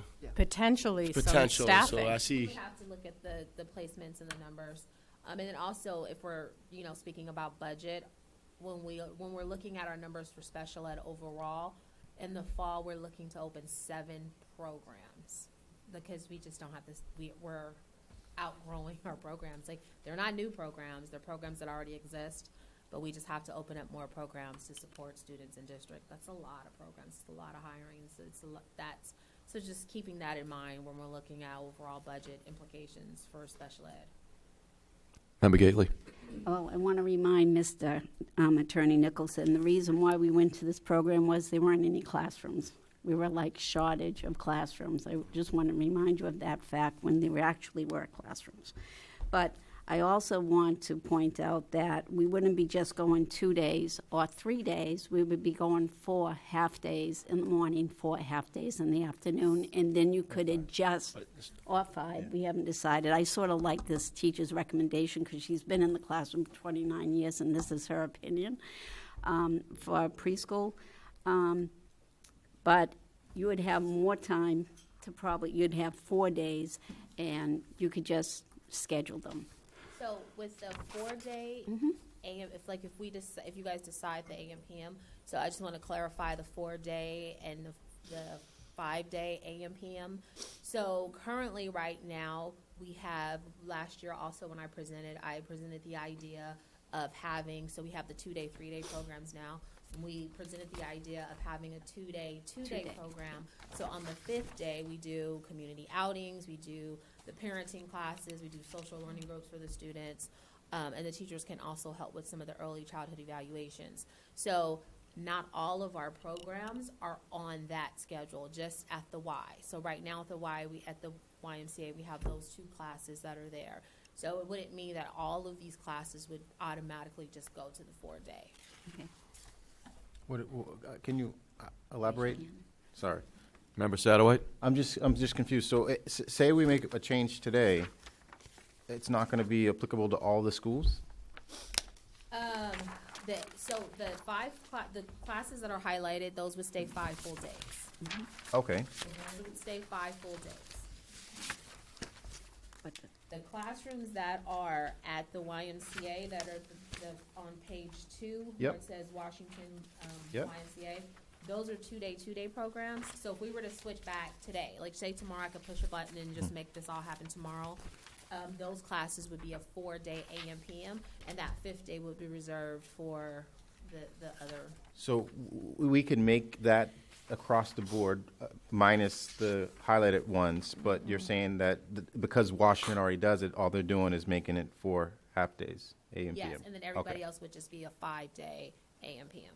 Okay, because they don't all have that same need of the 5th day Of that. being the special, what is, the parent-child piece? Is that correct? Yeah. Okay.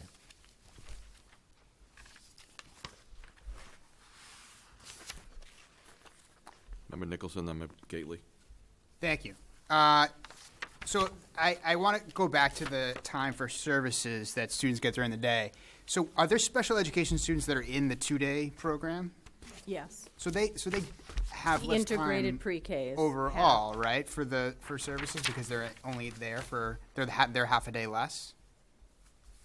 On the for the 2 full days? Right. So when they place I don't know if you want to speak to that. Okay. When they place the children who are on IEPs into either a 3-day, a 4-day, or a 5-day, it's based on what their services need is. So some preschoolers just get speech. Some preschoolers get speech and OT. Some need speech, OT, and PT, and adaptive PE. Like, it depends on what their need is, and it depends on, you might have those services only 1 time a week for 30 minutes versus 3 times a week for 30 minutes. So it depends on what their IEPs are calling for need. Got it. And so less need, 2 days. Got it. A little bit more need, 3-day. A lot of need, 5-day. So I just want to add to that. Another thing that we try to do for students that we start with disabilities at 3, because the regular education students start at 4. But what we try to do is the students that start with 2-day at 3, we try to move them up to a 3-day program, and then we try to move them up to a 5-day program. That doesn't always happen with all of the kids because, like we said, it is based on need. But that is the model that we try to follow. But that I can't say that that's consistent for every single student. Got it. But so for those students who would be at risk of not getting enough service time on a 5-day AM PM schedule, why wouldn't they say they merit enough service time to be in a 5-day full day? So what I was saying in terms of the cautioning that it could impact service is because, all right, so if you have a 3-day, the 3-day program, the 3-day full day, if it goes to 5 half days, those students now go to a 2.5-hour day. That also includes art, music, or gym, right, for 40 minutes, breakfast, which is going to take up a little bit of time, which shortens the amount of time that the student is available to be serviced. But I thought what you're saying is their placement is based on the amount of service time that's required by their IEP. It is. So then if we're saying that they wouldn't have enough time, given the transitions, in a half-day program, based on their IEP, wouldn't they need to go into the 5-day, full-day program? Not, yeah. So then we would knowingly be saying that they're not going to get their service time. Well, we'll have to give them, for compliance, you have to give them their service time. Right. It might She's saying mean it's that we harder would, to do. it's gonna be harder, and we may have to hire additional people in order to do it. Okay, but so that, I mean, that's something that we can anticipate then, if we know what the service time is and what the staffing needs Yes, are. yes. And we would be able to say, we need X number of people to be able to meet those needs. Correct. Okay. Yeah. Member Gately? So I just want to clarify this. So the only one that would have the 4-day, half-day would be the Washington at Lynn YMCA, right? Yes. Okay. So would it be possible to do that at Connery and Callahan and Cubbieston? What? I brought that up. I think they said it was fine. Would be able to do that too? And have that one day to help? Wouldn't that be better?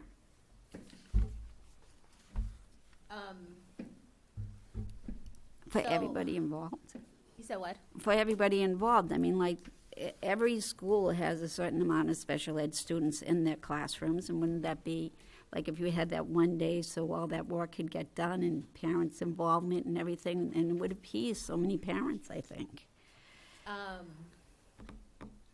So we have talked about that as an idea, because we are out of compliance with our early childhood evaluations. So one of the ideas is to look at just one classroom at these particular sites, making them just a 4-day, whether it's a half day or a 2-day, whatever that situation is.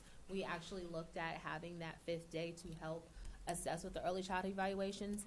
And we determined by doing that, we would be able to go from about 200 evaluations a year to 460. Wouldn't that be better? Yeah. So, but that's not content. Like, we can do that with a 2-day, and we can do that with the AM/PM. So, once again, it's kind of we Sorta can up make to that us. because we're doing it now with a 2-day. So it's still. So that model is sort of working. Yes. Okay. Thank you. Member Nicholson? Just really quickly, I just want to say, I want to say thank you for putting that together. I think that's a really cool option. And I remember when you presenting that kind of community idea, and I think it sounds like it's worked out really well. So thank you guys for working on that. Member Satterwhite, and then Superintendent Tutwiler. And just to know what we're all hearing right now, you would prefer if we do the 4 a.m. p.m. with the 1 day to do the work, you would only want one classroom at each school, but then the other ones be 5 a.m. p.m. Is that correct? So, what I'm saying is that I'm not really looking at the AM/PM for that fifth day to have no students. I'm just saying yes, and if we look at adding that one program, one of that program in one of all of the schools, not counting the highlighted schools, it would help. Yes. Okay. But whether it's AM/PM or 2-day, 3-day, Okay. it'd still be that 5th day. Superintendent Tutwiler? Would we be okay if the committee had 2 weeks to think about this and make a decision on the 30th? Do you want additional time? Yeah, that sounds good. I think that would be helpful, with a lot to think about. And if that works within the time frame, it gives us a couple of weeks. Thank you for your Thank you. presentation. Thank you for answering all our questions. Thank you. Thank you so much. Thank you. Thank you. And obviously, we need to, it's timely, so we'll be dealing with it on the 30th, but I think gives us some time to think this through. There's a lot to think about. Thanks again for your presentation. Can I ask a question? Is there any additional information that you'll want in the meantime that I can send to Mary to forward to you? Ms. Coppola had a question at the outset, right? I did want to know how many, IEPs that you had tested for and allowed, said that they should have services and have a program, but they declined it. And for me, what would be helpful, because now we're talking about going from a 5-day AM PM to some other suggestion of 4-day with a 5th day, which I'm not really clear on what that would mean. So if we could identify the kind of the discussion we had today, if you can put that together about what I What it think looks like. what it would look like in terms of what we discussed today. Like per- this month. per 2-day, school. 2-day, or 2-day, 3-day. I mean, there's a lot discussed here, so I don't know if So I created a presentation last year about the 5th day. I can just resend you that presentation if you're okay with that. Yep, that would be helpful, and I think a little more information related to what Member Gately's talking about and how that would work would be helpful. I know we talked about it today. So whether or not that comes from Member Gately or you can help us kind of walk through that as we're looking towards making a decision on the 30th. What information? The 4 half day, and that one AM, PM, 4 days. AM, PM. With the 1 day that you, So, but what information did you want about that? I think just, I mean, you're making It's like a summary, I think. yes, like a summary.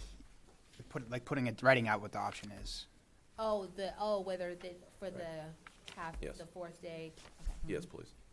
And one question that I would have is, I'm reading other considerations, so my question to you is, if we decide to change it to that 4-day PM, AM, PM, would you have time to get it for 2021, or do we have to put it in the following year? If we can get an answer by the 30th, then we would be okay we would make revisions to start for this fall. Okay, fall of and we could possibly be getting more IEPs done. We're always doing that. We can always try. We're constantly getting early childhood students. I know that. We're constantly getting students. Thank you. thank you. Thank you. Thank you very much. Thank you. Look forward to the 30th. Thank you. Just gonna sit here. Oh, you're not. Yes. We're going to take a 2-minute recess, so members can take a couple of minute break. We've been sitting here for a while, and then we will be back in. 46, recess. Yeah, I mean, I don't know what we're going to do for That's okay.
I'd like to make a motion that we take out of order the field trip requests.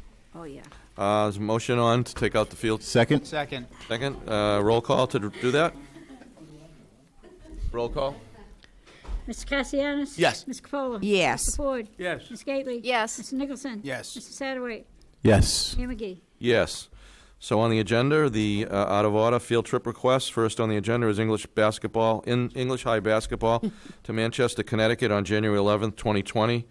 And they won a big game the other day, wasn't it, from Boston Tech? Yes, they Who did. was the Division II champs? Yep, who was at the mayor of Boston? Was that, and State Mayor of the City? Mayor of Boston was able to recognize the Tech team for their great season and their championship last year, and I was glad to be sitting there knowing that Lynn English had a chance to, in a big way, beat them last week. So we'll continue to be proud of the great work going on at Lynn English High School basketball. So, Make a they're motion to approve the English high basketball to Manchester, Connecticut on January 11th, 2020. And you recommend it, correct? I do. Okay. Second? There's a second. Requires a roll call. Mr. Cassianis? Yes. Ms. Capola? Yes. Mr. Ford? Yes. Ms. Gately? Yes. Mr. Nicholson? Yes. Mr. Satterwhite? Yes. Mayor McGee? Yes. Next on the agenda, and I see Sergeant Major Oswald here as and I'll ask him to come up and make a brief presentation on the drill competition. Welcome. Can't believe it's another year already. It is the kickoff to 2020's drill season, and as I was just mentioning in the men's room, it's like flying by. In less than 100 days, I'll be sitting here like requesting to go to Florida to the National Drill Championship. It is a group of individuals who got together that are national teams and decided to have like a dress rehearsal in January in Pennsylvania. It's going to be held in Reading, PA, in a big arena. It's their sports arena. There's 18 teams that are nationally known that go from New Jersey, New York, New Hampshire, Pennsylvania, Ohio, and Virginia, which will be coming in competing. All services, Marine Corps, Navy, Air Force, they'll be all there, and the judges will be drill sergeants this time from the Army, not the drill instructors from the Marine Corps. So there's 42 individuals who have made the grade so far. As I was mentioning a little bit earlier, we started off with 68 individuals in the beginning of drill season, but families have problems. Some kids had to quit because they had to go to work to support their moms. Some kids got sick. Some kids couldn't keep their grades up. So 43 individuals have made the cut to go. Great. Yeah. Keep up the great work. Yeah. Oh, they definitely make me look good, trust me. Yes. We see them all the time, so they do great work.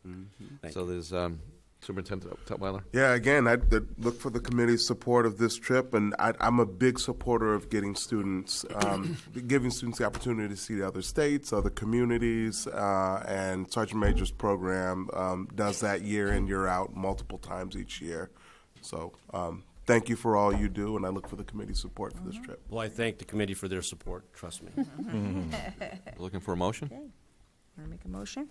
I'll make a motion that the MCJROTC to the 2020 Keystone Drill Competition in Reading, Pennsylvania, January 24th, 25th, in the year 2020.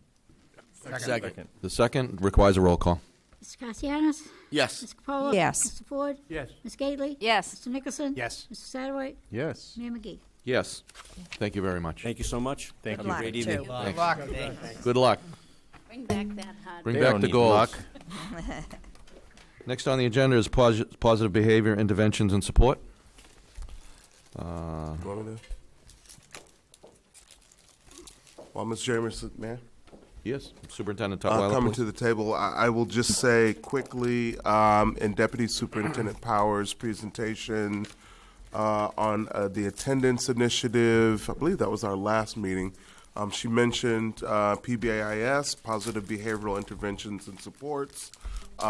We've got 14 schools that leverage this system.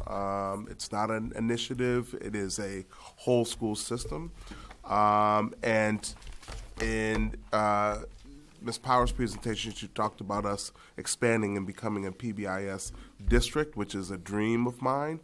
You're going to hear from our friends from the May Institute who've been instrumental in implementing this in schools, and then get a real live example from Ms. Hebert at Druitt's. But I'll turn it over to Ms. Jamerson. I probably said everything she was going to say. Yep. Makes it easy for me. Yeah. So yes, we have. Is this on, Joe? Yeah. We have PBIS, and we just excited because we just got a PBIS leadership district team together. So that will help us in that step of becoming a PBIS district. And I just want to share a couple of points, and then I'm going to pass it over to Dr. Eric Mackey from the May. So we have a contract with the May, so that's why the May is here, and the May supports us with our work with PBIS, and I'll let him talk about that. And then we also have a grant now that we got from the state, and the state contracted with the University of Connecticut, UConn, to offer supports around PBIS. So we currently have 2 schools in the Tier 2 program through UConn, and we have 8 schools in the Tier 1 program through UConn. So this is exciting stuff. So I will let Mr. Dr. Eric Mackey present about PBIS. And then following that will be Patty Hubert from Druitt's. Good evening. Good evening. Hello. Thank you for having us. Welcome. Just a moment. So yes, I'm going to be speaking briefly about positive behavior interventions and supports. I'm wondering if this is allowed, but I'm just kind of curious by a show of hands, who's familiar with PBIS or has at least heard of PBIS? Fantastic. Okay, you should raise your hand. All right. Thank you. So for those of you who may be a little bit less familiar, to kind of cut to the point, it's basically a framework to organize schools' efforts around student behavior, not just students who are in special education, but around all student behavior, so that we can work towards outcomes such as improved student performance around academics. So briefly, a little bit about me and about the May Institute. My name is, as mentioned, my name is Eric Mackey. I'm a clinical consultant through the May Institute. I provide trainings to individual schools as well as entire districts around PBIS, especially around school-wide PBIS. So this is what impacts all students. A little bit about the May Center. We are a nonprofit leader in the field of applied behavioral analysis. Many people are familiar with us around our efforts in the autism world, but we also work with students with developmental disabilities, traumatic brain injury. We work with children, and we work with adults. We're part of the National Center on Autism. But we are also, let's see if this is working. Fantastic. We are also a part of the National Technical Assistance Center on PBIS, which is funded by the DOE since 2003. As far as prevalence of PBIS nationally, has been really gaining speed. As you can see here, I believe everybody there has copies of the PowerPoints. Okay, great. I think it might be a little bit tough to see at a distance. But as you can see, we had very few schools implementing around 2000, and now in 2018, we're looking at just under 30,000 schools who are reporting that they're implementing PBIS. The level of fidelity to which they're implementing PBIS, that remains to be seen, but these are the schools that are reporting that they are implementing PBIS to some degree. As mentioned before, Lynn has multiple schools who are currently engaged in Tier 1. I think we have about 8 schools who are working on Tier 1, so that's focused on all students. And then we have several schools now that are working on Tier 2, so those are students who didn't necessarily respond to those Tier 1 school-wide efforts who may need a little bit extra support. And we'll talk about what that framework looks like in just a moment. So why school-wide PBIS? What should we be doing? Or why are we doing these efforts? And really what we're trying to do is to equip students with the tools that they need in order to be successful behaviorally and socially at school and in the community, putting deliberate efforts towards that. And we also want our students to feel more connected to our schools. As we know, if schools if students feel more connected to their schools, they feel like they belong, they're able to identify at least one adult who is able, that they can say, that person cares about me and they care about whether I show up every day, the more likely they are to show up to school and to feel that connection with school. There's also a lot of other benefits, such as reduced risk for suicide and social and emotional issues, having that one-person connection. So as we know, behavior can be a challenge, and one of the challenges that we face is how do we help students to be successful through appropriate behavior? We know that the more time students are in the classroom, attending to classwork, the better that they do in school, right? If they're not in school, they're not in class, they're not likely to have that academic content, so how are they going to do well in math? How are they going to do well in English? How are they going to do well in the MCAS? We also know that teachers have a very tall task.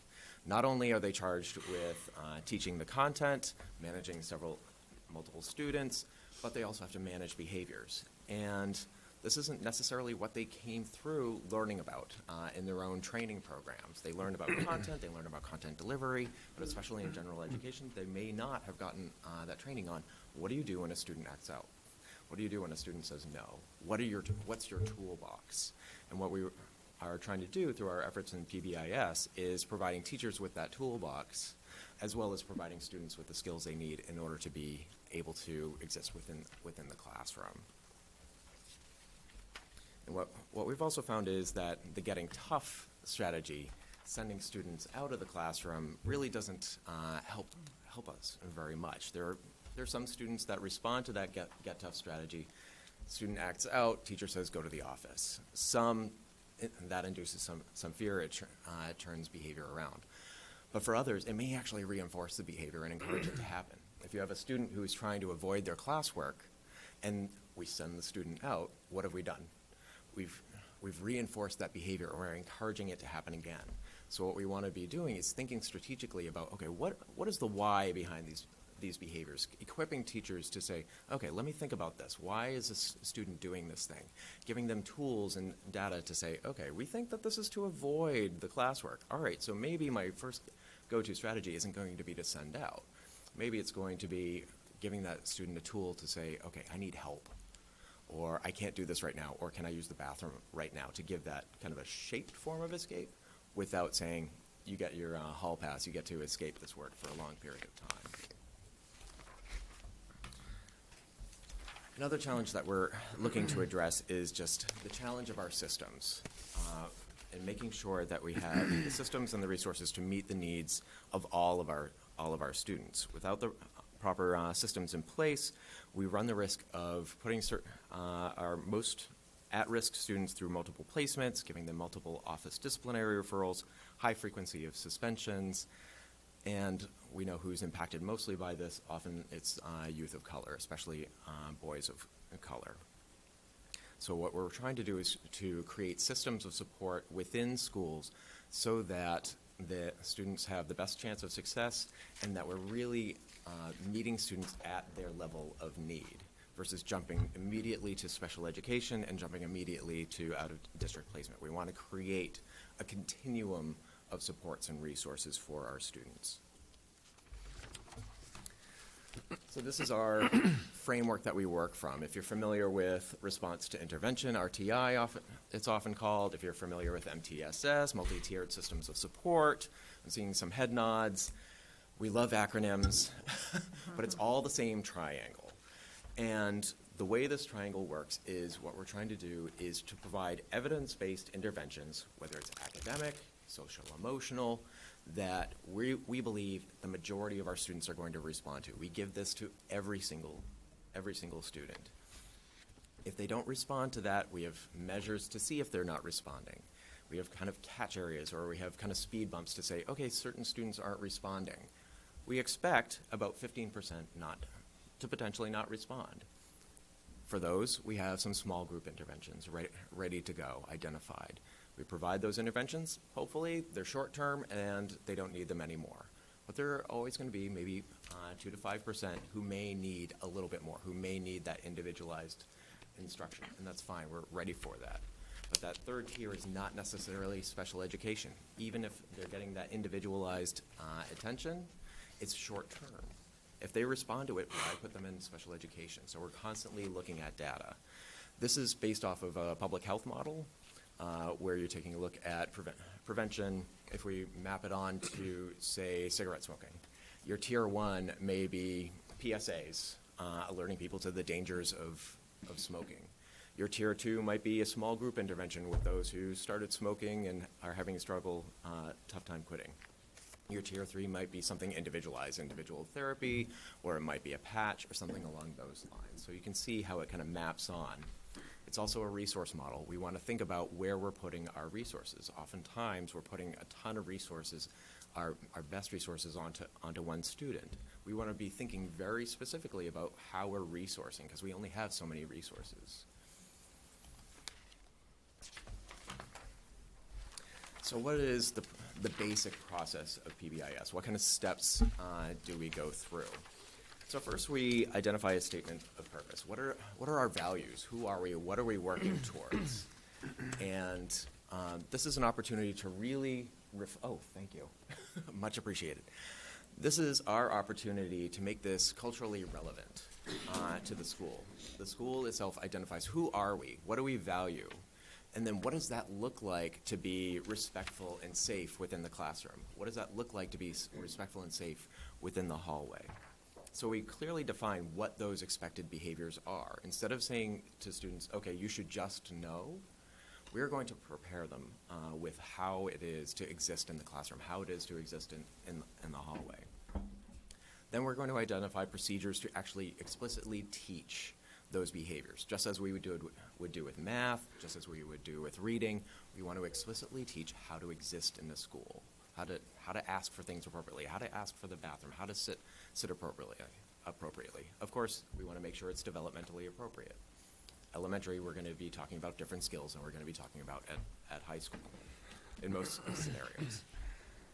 We want to have a continuum of procedures for encouraging those expected behaviors.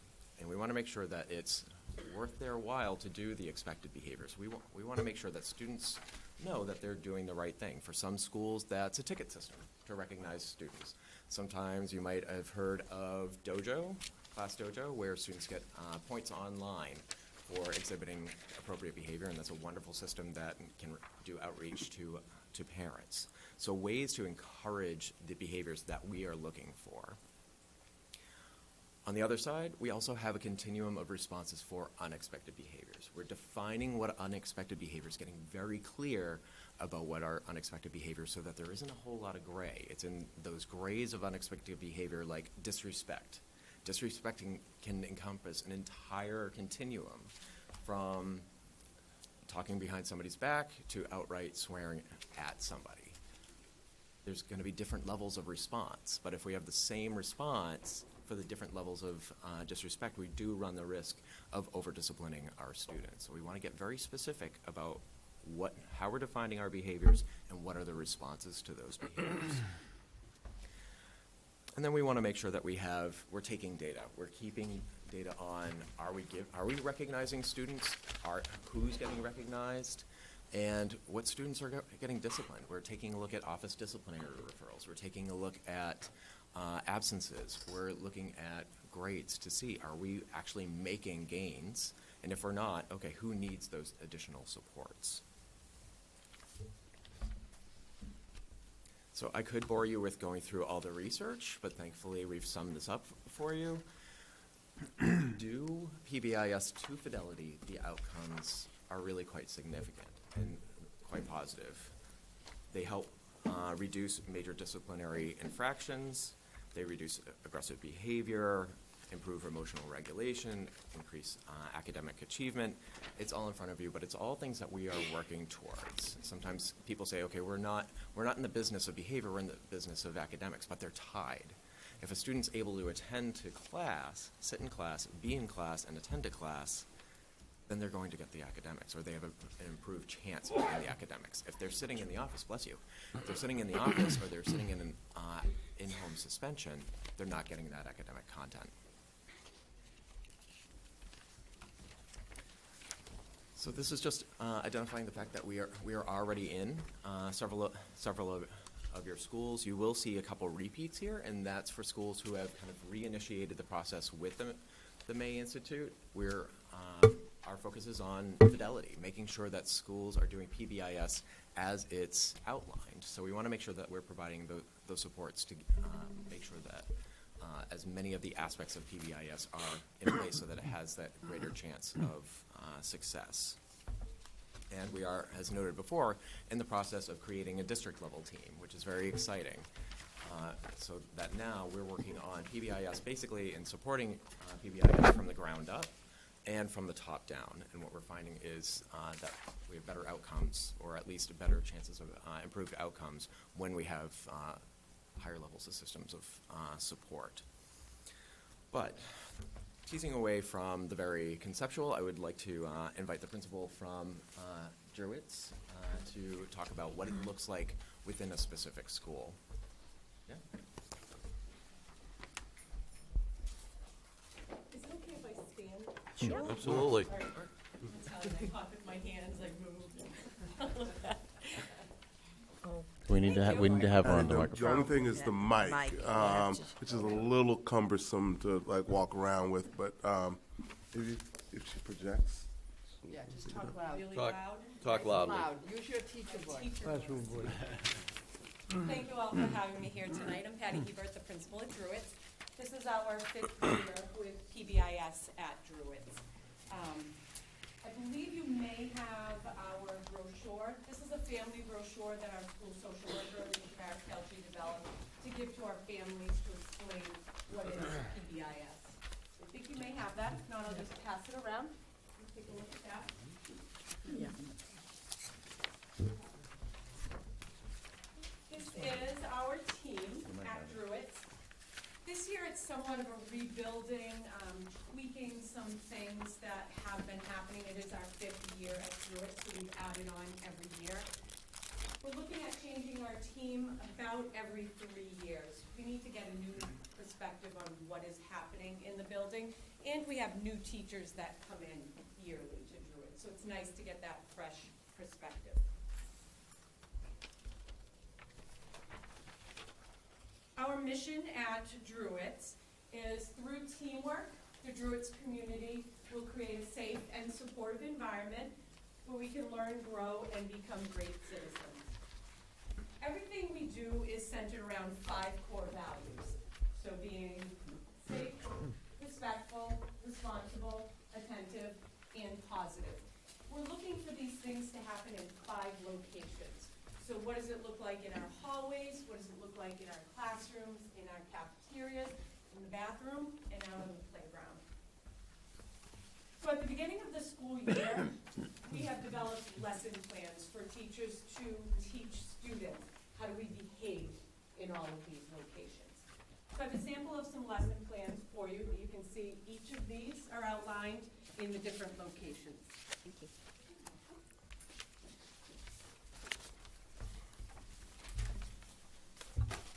We are the Druids Dolphins. So as you can see, we have dolphins everywhere, all around our building. We're proudly displaying them. In addition, we have posters at various locations that outline what you can see in the lesson plans, what's being taught. I brought a couple that we had some extras. So the Druids Dolphins dive for 5 in the hallways, out on the playground. We have these at every bathroom. We have them in every classroom. We have them all throughout the hallways of how students are supposed to act. And we have them in the cafeteria as well. So you can see some of those posters there. We also have,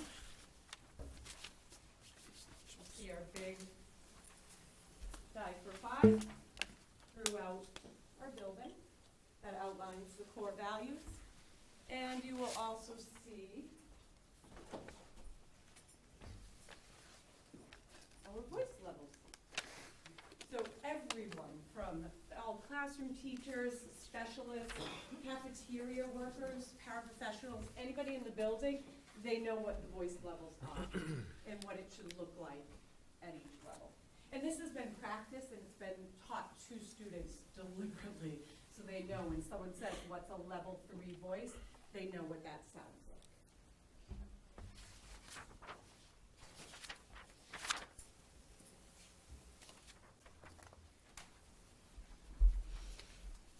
Every morning, after the pledge and after our moment of silence, 5th grade students come and they'll lead us in the Druid School Pledge. This was written by one of our 5th grade teachers, Cindy Anderson.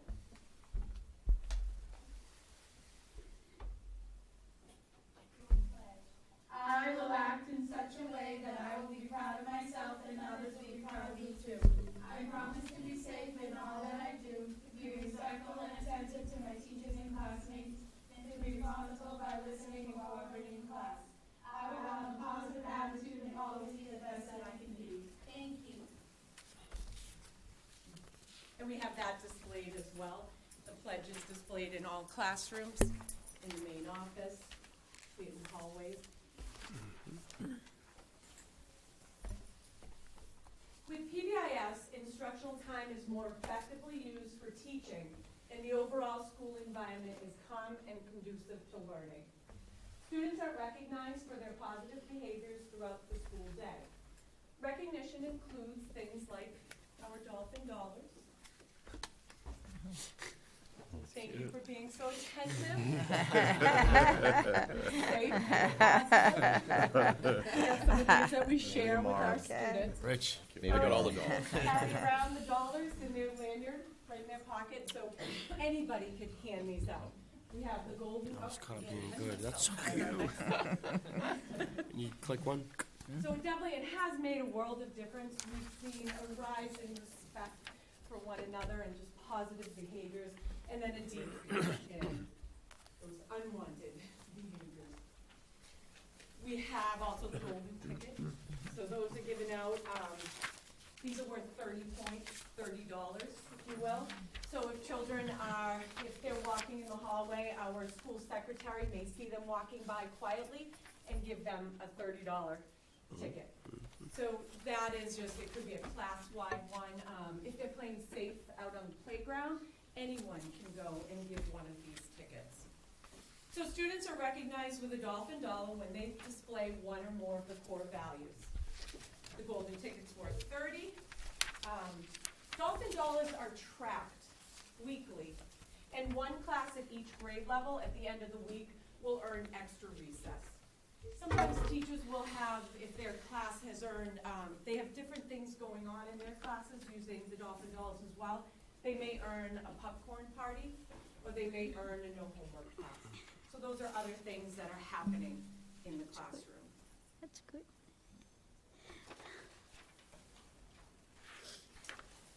So the best part of PBIS is that everyone is on board. All faculty and staff award students dolphin dollars. Our custodian will give out dolphin dollars to students, so it's fabulous. I think that's the key, is getting everybody on board. So different student recognitions. We recognize students in several ways. Dolphin dollars are posted in the hallway. So we have this bulletin board. Every dolphin counts. There's some positive sayings on there. This here, can't really see it, but that's where teachers record the dolphin dollars. They've actually gotten students involved with doing that. So we posted it because they love seeing where their class is at every week and what other students are doing, what other classes are doing. Each month we celebrate students that continuously display the core values. In grades K to 2, teachers nominate 2 students a month that are displaying these values. In grades 3 to 5, how powerful, students nominate other students that's great. to receive this award. And it's not anything that, they do it, they know where their papers are, they'll fill it out and give it to the teacher at the end of the month. So the award, it looks a little different. Each month we celebrate at a PBIS assembly. Families are invited, so any of the children that are going to receive an award, their family is invited to participate and come on into that ceremony. we have ribbons that are given. Any student that receives this award gets a ribbon along with it for the month.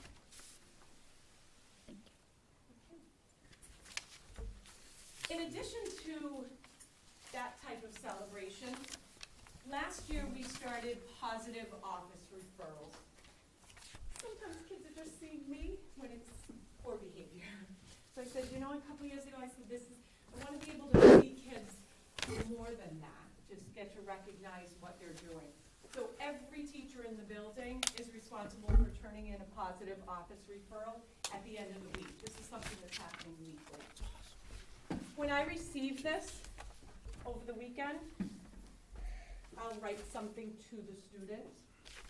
And then throughout the next week, before I get my next batch of them, I'll go and I'll visit the student. I'll congratulate them for what they're doing. I'll give them this is a copy, I'll give them the original so they can take it home and hang it up on their fridge. And most often I call home and I talk to the families about what their child did. So making a lot of phone calls. These are some examples of ones that were filled out.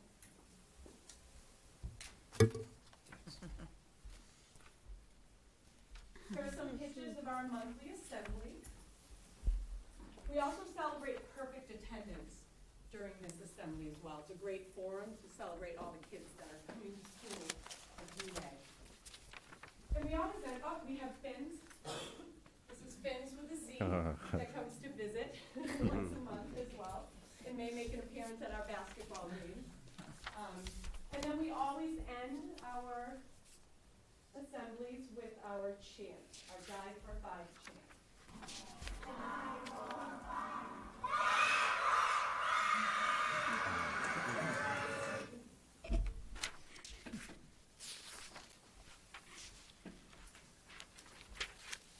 Faculty and staff are also recognized. This was new this year for what they're doing.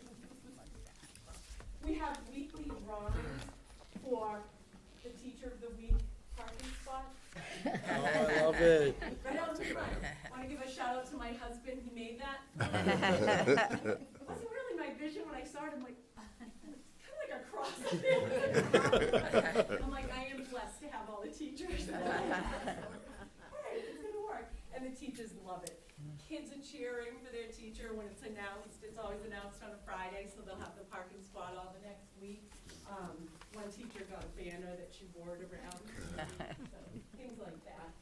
Teachers also recognized with different notices that, you know, I'll either send to them or they're getting a shout out from somebody else. So these are different little tickets that I've used for teachers.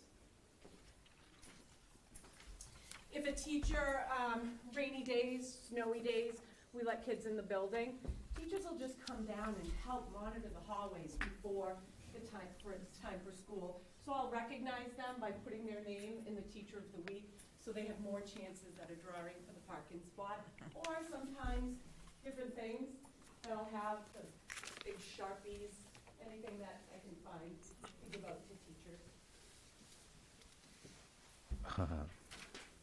A llama. That's right. Amazing. It's hard to believe with all these great things happening, there are some students that may fall into having a little bit of difficulty in class. They may need a little bit more support. That's where Splash comes in. Keeping with the ocean and dolphin theme, Splash was developed so its staff positively lends a student help program. And I believe you may have the brochure for that as well. This is something that's a little more individualized, so this will go to families, we'll meet with them directly to talk about the program.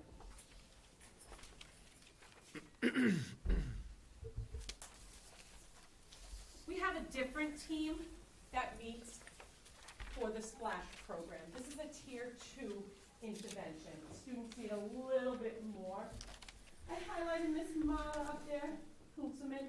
She was a behavior specialist working at Druitt's. She's not with us at Druitt's, she's at other schools, but she was instrumental in developing the Splash program. I want to give her special recognition.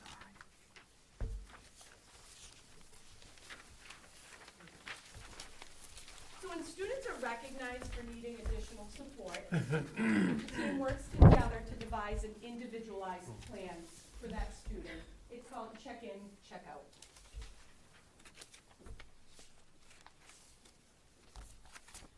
So once the plan is developed and parent approved, that's the big piece. We have to get parents on board for this. So we meet with them. This takes a little bit of time to set up for their child. So once it's parent approved, the student will be assigned a check-in, check-out person. Usually our fabulous clerk, Shawn Hemingway, she takes over that position. So students will meet with Ms. Hemingway first thing in the morning. She gives them a little pep talk. She goes over their goals with them. She reminds them of appropriate behavior, and then she sends them on their way. She'll give them a little splash card. I'll show you in a minute. Throughout the day, the teacher provides written feedback in the form of a rating scale for the student. And depending on the student's needs, it could be something every 15 minutes or every half hour. It could be every 45 minutes. It could be in the morning and before lunch and then after lunch. It's all individualized depending on the student. At the end of the day, the student checks back in with Ms. Hemingway. She scores the splash card, celebrates their successes, reinforces the positive behavior, and students bring that card home to be signed. They have their own little binder or folder, depending on the student and their need, and it comes back every day.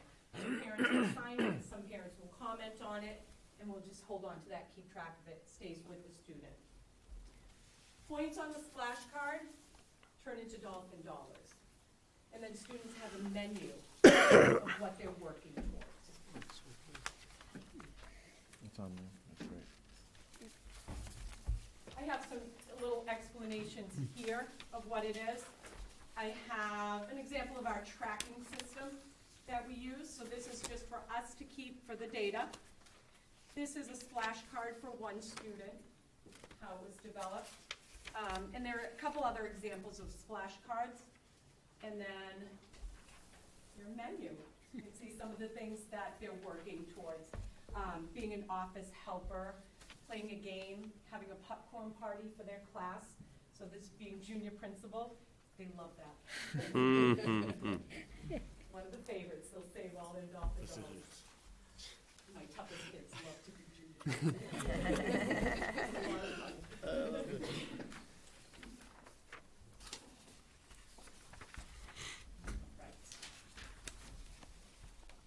So students graduate from the program after completing 80% or better for a minimum of 4 weeks. At that point, the splash team will consult, discuss graduation with the student and caregivers. We always bring the family in and talk about releasing the student and giving next steps as well. We don't want to just leave them high and dry. We also offer some other supports for the student. We have almost 475 students currently at Druitt's. We have one student on check-in, check-out at this point. The most we've had were 6 students on check-in, check-out. That speaks wonders. It's unbelievable how PBIS is working. We have a lot of success stories. I thought I'd share one, if that's okay, one in this field that just sticks out with me. We had a little friend. She came and she was with us in kindergarten. We didn't have the PBIS system that we have now in kindergarten. In first grade, we started dabbling with the check-in, check-out. She was my first friend on check-in, check-out. So she was on check-in, check-out all through first grade. There were a lot of times that we met with the mom, and we met with a lot of family partners as well. Mom had a lot of systems in place, a lot of interventions that were working with her. We were meeting at one point once a week with mom, about twice a week, twice a month with partners that were coming in. It was really intense what we were doing for the student. We started getting away from that, giving a little bit more time in between those meetings, because we would set up things that mom could do at home, things that the student was doing here. We had check-in, check-out going on. We were probably meeting about maybe once a month by the end of first grade with the mom and the partners. Come second grade, she's still on check-in, check-out. We were meeting about every 3 months with mom and all the partners. And then if there were times mom needed us, she'd come in and she was very vocal about saying, hey, I need my meeting, I need some support, I need some help around this, which was fabulous. Beginning of 3rd grade, my little friend was still going to be on check-in, check-out. She walked into school, first day of 3rd grade, went to Miss Hemingway, myself, Miss Alicia, said, you know what? I don't need this anymore. I know what you guys want me to do. And I'm gonna do it. But the thing is, she's still, every morning, all of 3rd grade, she's in 4th grade now, she still walks in that office every morning to check in with Shauna. Here I am, I'm here. Shauna will give her a hug for the day, and she moves on. She knows exactly what we expect, and she's lived up to those expectations. So it's awesome.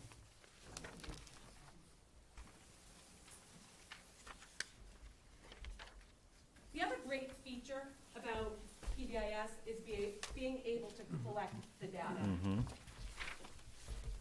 So our incident reports, and I'll show you what it looks like, is linked with our Swiss system of information. So exactly how teachers report on here, it's put into the Swiss database. Using this, we're able to get monthly, the average referrals per month. We can get by the day of the week, by the problem, what's the actual incident that's happening. We can get referrals by time, by location, by grade, and this is often by student. So I can pull up any one of our students that had a referral, pull it up. When we're meeting with parents, it's extremely powerful.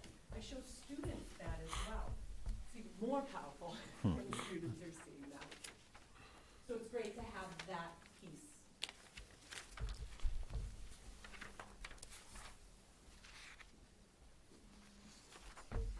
Thank you. Giving me this time to share. I can't say enough about PBIS. It really has made a difference at our school. All of our Great. things are doing such a great job.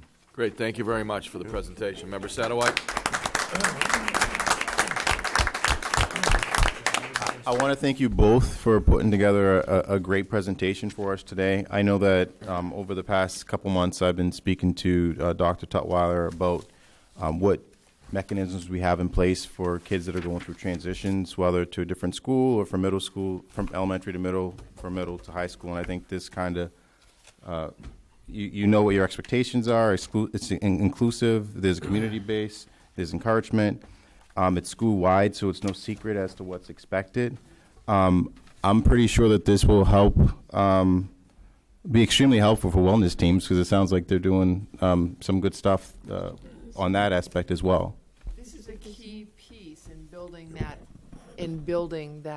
framework that we've been talking about for SEL. And Patty obviously has taken it to another level. She's one of 2 schools in the district that are implementing Tier 2. And I have been present in her school to see this check-in, check-out. It is amazing. And the investment in developing relationships with students is what's working. And the buy-in with regards just to the attendance piece and being on time is extremely important. So the reason why I brought it up was, so I went to maybe 9 or 10 schools, like from elementary to high school. So the transition part for me was difficult. And my daughter went to 3 different elementary schools. She's now in middle school. So transition is definitely something hard for kids. So I wanted to know what we had in place because I wanted to know if there was some sort of relationship to attendance, if kids didn't feel like they fit in or any of that stuff. But when you have this school-wide culture, it's definitely a good thing. And my daughter graduated from Lynn Woods, and they don't do this, but they do a lot of stuff similar to it, like with box tops and community aspect base for classrooms and whatnot. So a lot of what you said was familiar, but it definitely goes much further. So I'd love to see. I think that this would be great for schools like Lynn Woods, any school in our district, and I like that we're talking about this district wide. So am I far off from trying to talk about the transition and how it will be beneficial with PBIS? No, you're not far off Okay. at all. Actually, I think that's one of the key benefits of PBIS, especially when you're implementing at a district level or going district-wide, because you can align elementary with middle school and high school so that the values sound similar, the language sounds similar, it's just more developmentally appropriate. So it reduces on that confusion of, okay, how do I exist as a student here? There's much more of a common language. And they're getting taught at the beginning of the year, or if they're coming in mid-year, there are strategies in place to meet that student where they're at and say, this is how you exist at Druitt's. This is how you exist at this other school. So they have that better chance of transitioning in well. And I saw that one report that you did was for a new student, one of the examples, and the teacher said, I know you're new to Druitt's, but you caught right on, and you thanked her or him for being a part of the school community now. So, thank you. Member Gately? Oh, Superintendent Tutwiler. I was going to say more in the superintendent's report. It is not this granular. I mean, this is mine was sort of high level, but there's more to come on that. Member Gately, then Member Castellanos.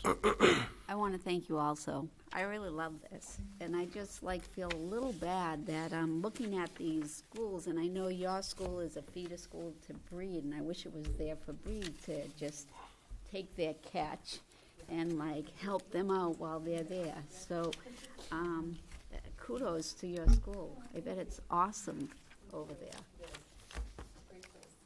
Thank you. I love it. Member Castellanos, then Member Nicholson.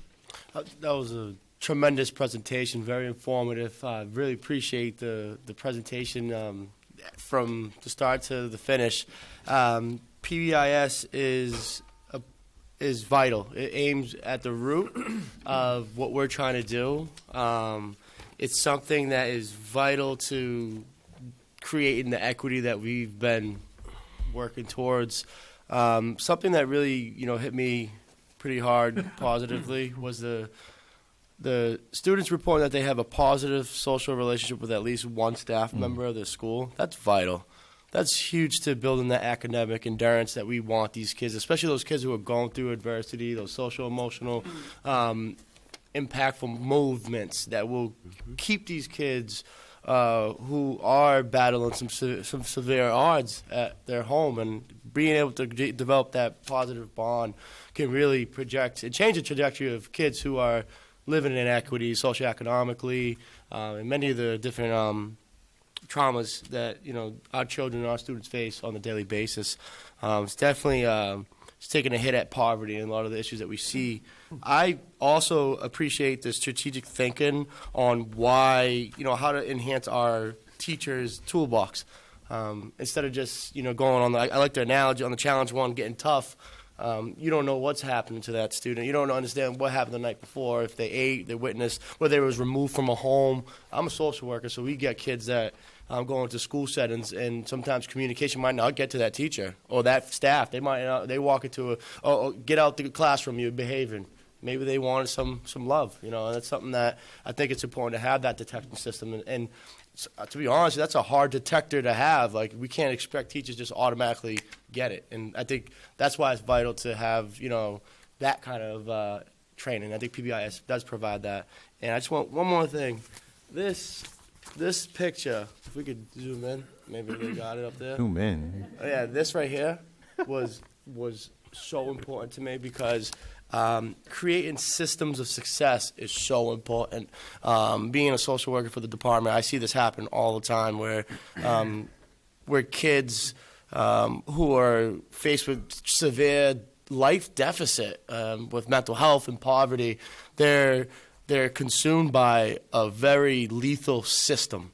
And sometimes this system is very unforgiving, and to really save these kids, to protect these children, these students, I think it's vital to create, to put our high-risk students in a position where they can be resilient, where they could deal with adversity, understand the trauma, and get the help that they need, also to develop the resiliency that I think we all know that our students possess, and also to enhance the systems around us. Because I think a district like ours improves the court systems, we improve DCF, we improve others around us, because it's an ecosystem when it comes to the judicial system and the children who fall within that crack.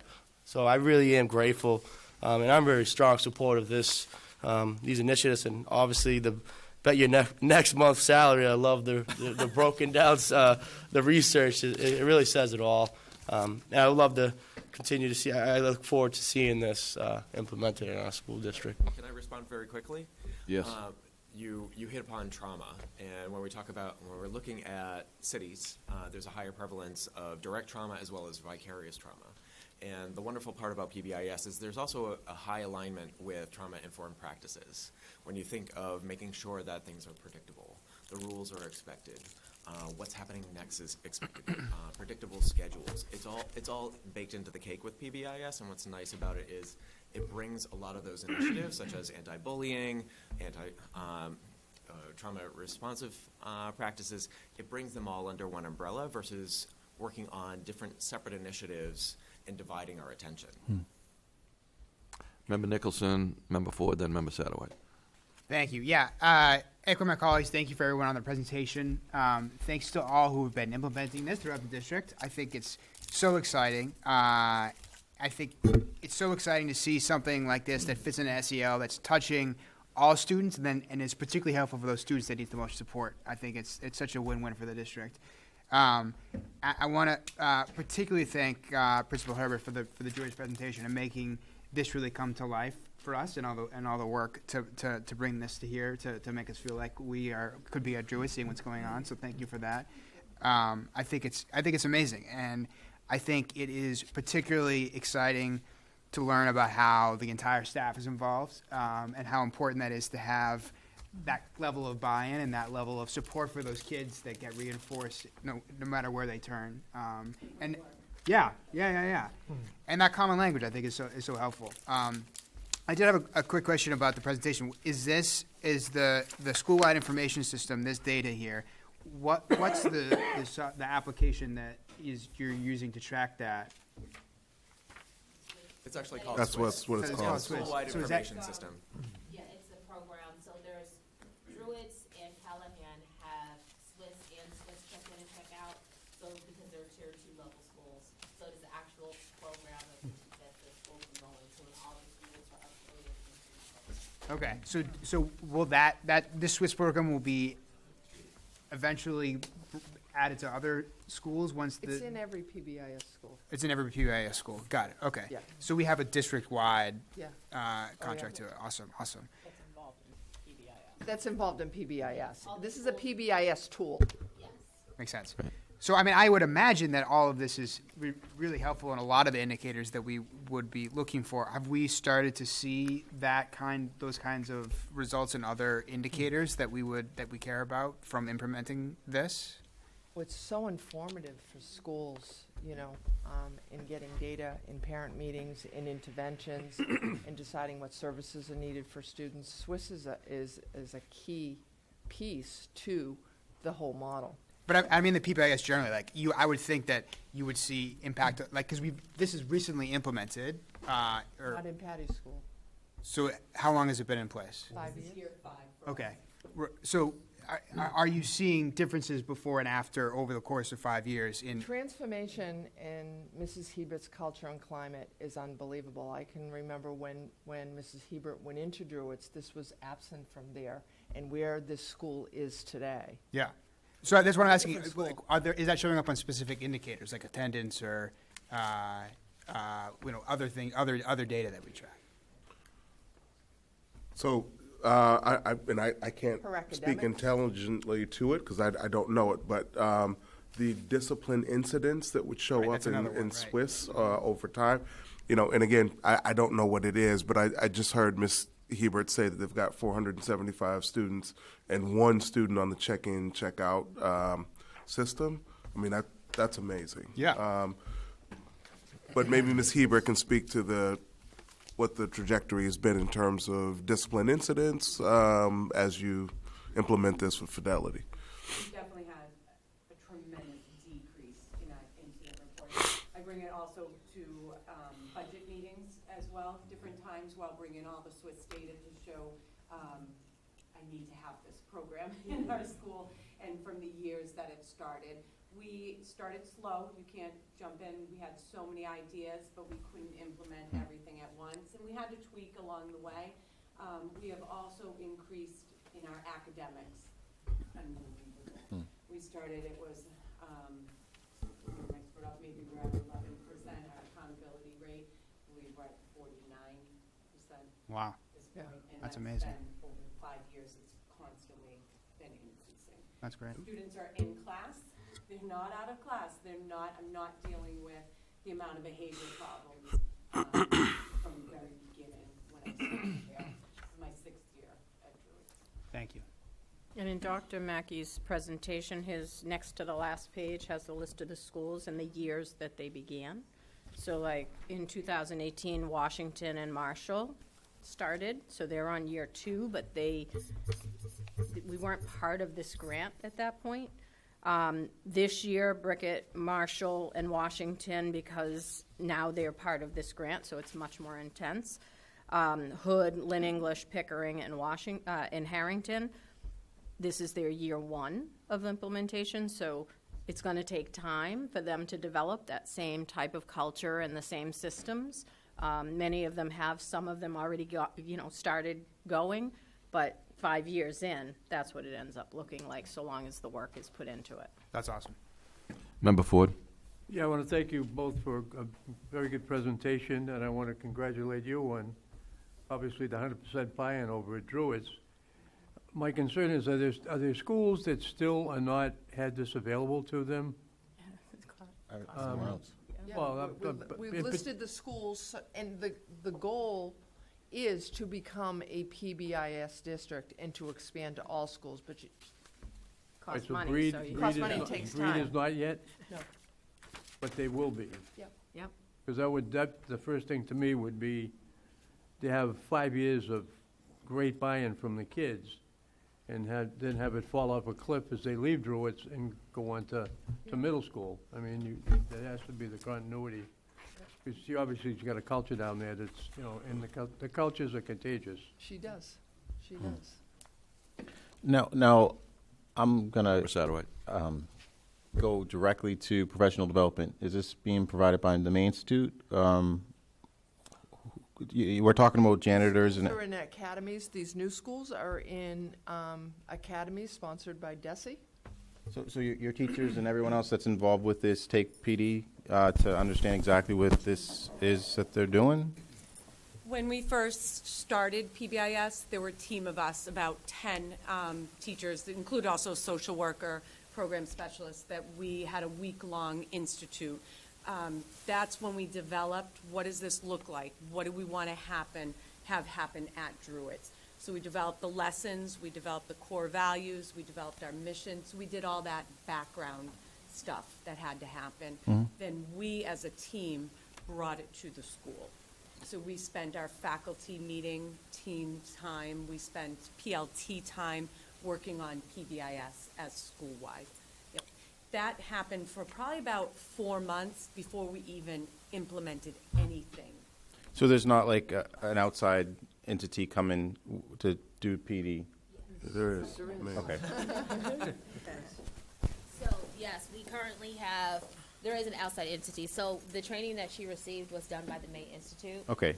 But currently, so we have 3 schools that are not a part of the grant that we got to the state. Okay. And those schools are still being supported by the May Institute. And all of the other schools, so Patty is part of the Tier 2 Academy. So the state established, working with UConn, the state established 2 programs. So there's a Tier 1 level, and there's a Tier 2, and there's, for Tier 1, there's 7 sessions that they go to. I think where are they located? Andover? I think they're in Andover, I don't remember. Yeah. So the Tier 1, there's 8 sessions that they go to. There's also a coaches session, so our PBIS coaches have a different session that they go to as well. They go to 3 additional trainings. And then their Tier 2, they have 4 sessions that they'll go to. And there's other districts that are involved there too, so it's not just Lynn. Okay. And so you identified both the Tier 1 and the Tier 2 team, and those are the people that would have received this particular training? Her school did not receive this particular training Okay. because we didn't have that grant at the Okay. time, but they got training through the May. So it was more of a hands-on. And we have, currently we have monthly district, we were having monthly district coaches meetings with PBIS, but now that they're having those meetings with UConn. Okay. So we're doing that. And obviously, once we go district-wide, it's something that we would obviously think that PD would be, yeah, PD will be continuing. Critical. okay, Yeah. perfect. Great, thank you. Any other questions? Great presentation. Thank you. Thank you very much. These will be useful back at Druitt's. Thank you, Patty. There's some dolphin dollars. Thank you again. Next on the agenda, Dolphin, that was a great. early college update on planning. Superintendent Tutwiler? Yeah, just quickly, I try to keep the committee updated on developments related to early college in the superintendent's report. They are, by and large, surface level. There's quite a bit of movement afoot right now, so we thought it would be appropriate to come and give you a more substantive update. And we have Shannon Gardner, who's the Assistant Director for Humanities, and about 7 other things that aren't listed. My old teacher. So hopefully you have this in front of you. So for the update, I just wanted to tell you that we have launched our first designation. We had a wonderful welcome event at North Shore. We had the freshmen come on buses and come there and received a welcome from the superintendent, received a welcome from VP Heineck, took a tour of the building, and it went really well. We had families there who were able to ask questions, and so it was a nice outreach and a nice first step on the campus for the 9th grade cohort. At the same time that we're launching one designation, we've been working very hard to extend our partnership with Salem State and work on another designation. So that would expand our partnership with Salem State. And we have successfully passed through Part A. It's essentially like a grant application that we go through with them. We outline our vision for our program, and now we have additional things that we have to flesh out with them. But it seems like we're on a favorable trajectory with this new designation, and the graciousness of Salem State is that they have said that they're committed to our plan whether we receive the designation or not. And so that is a wonderful thing that we will continue to grow as we dream that we want to grow it. Whether we get the designation, we'll keep working toward it. And you can see the outline of the pathway there. So right now we have a Foundations of Writing class and a U.S. History and Government class in English and Classical. And what we're going to do is, instead of doing a 6-credit program, we're going to move to a 12-credit program so that students will be taking one class each semester in 11th and 12th grade.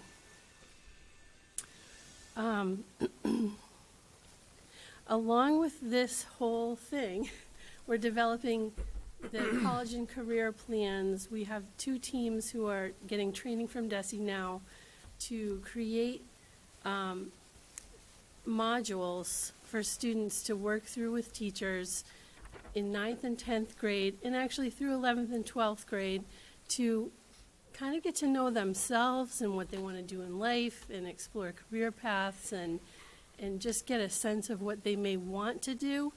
And our vision is really that in 11th grade they can select a pathway, and we'll have both institutions there with complementary pathways so that students can really pick, make their choices based on the pathway.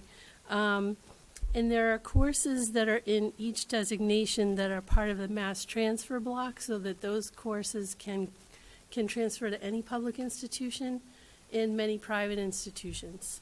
So there's one class you can see at the bottom there that has medical ethics in childhood and adolescence, and that is the career course.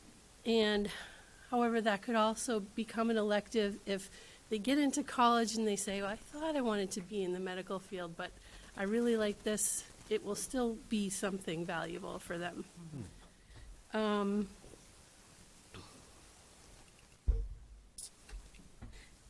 along these lines, our high school design committees have been busy at work and have met multiple times.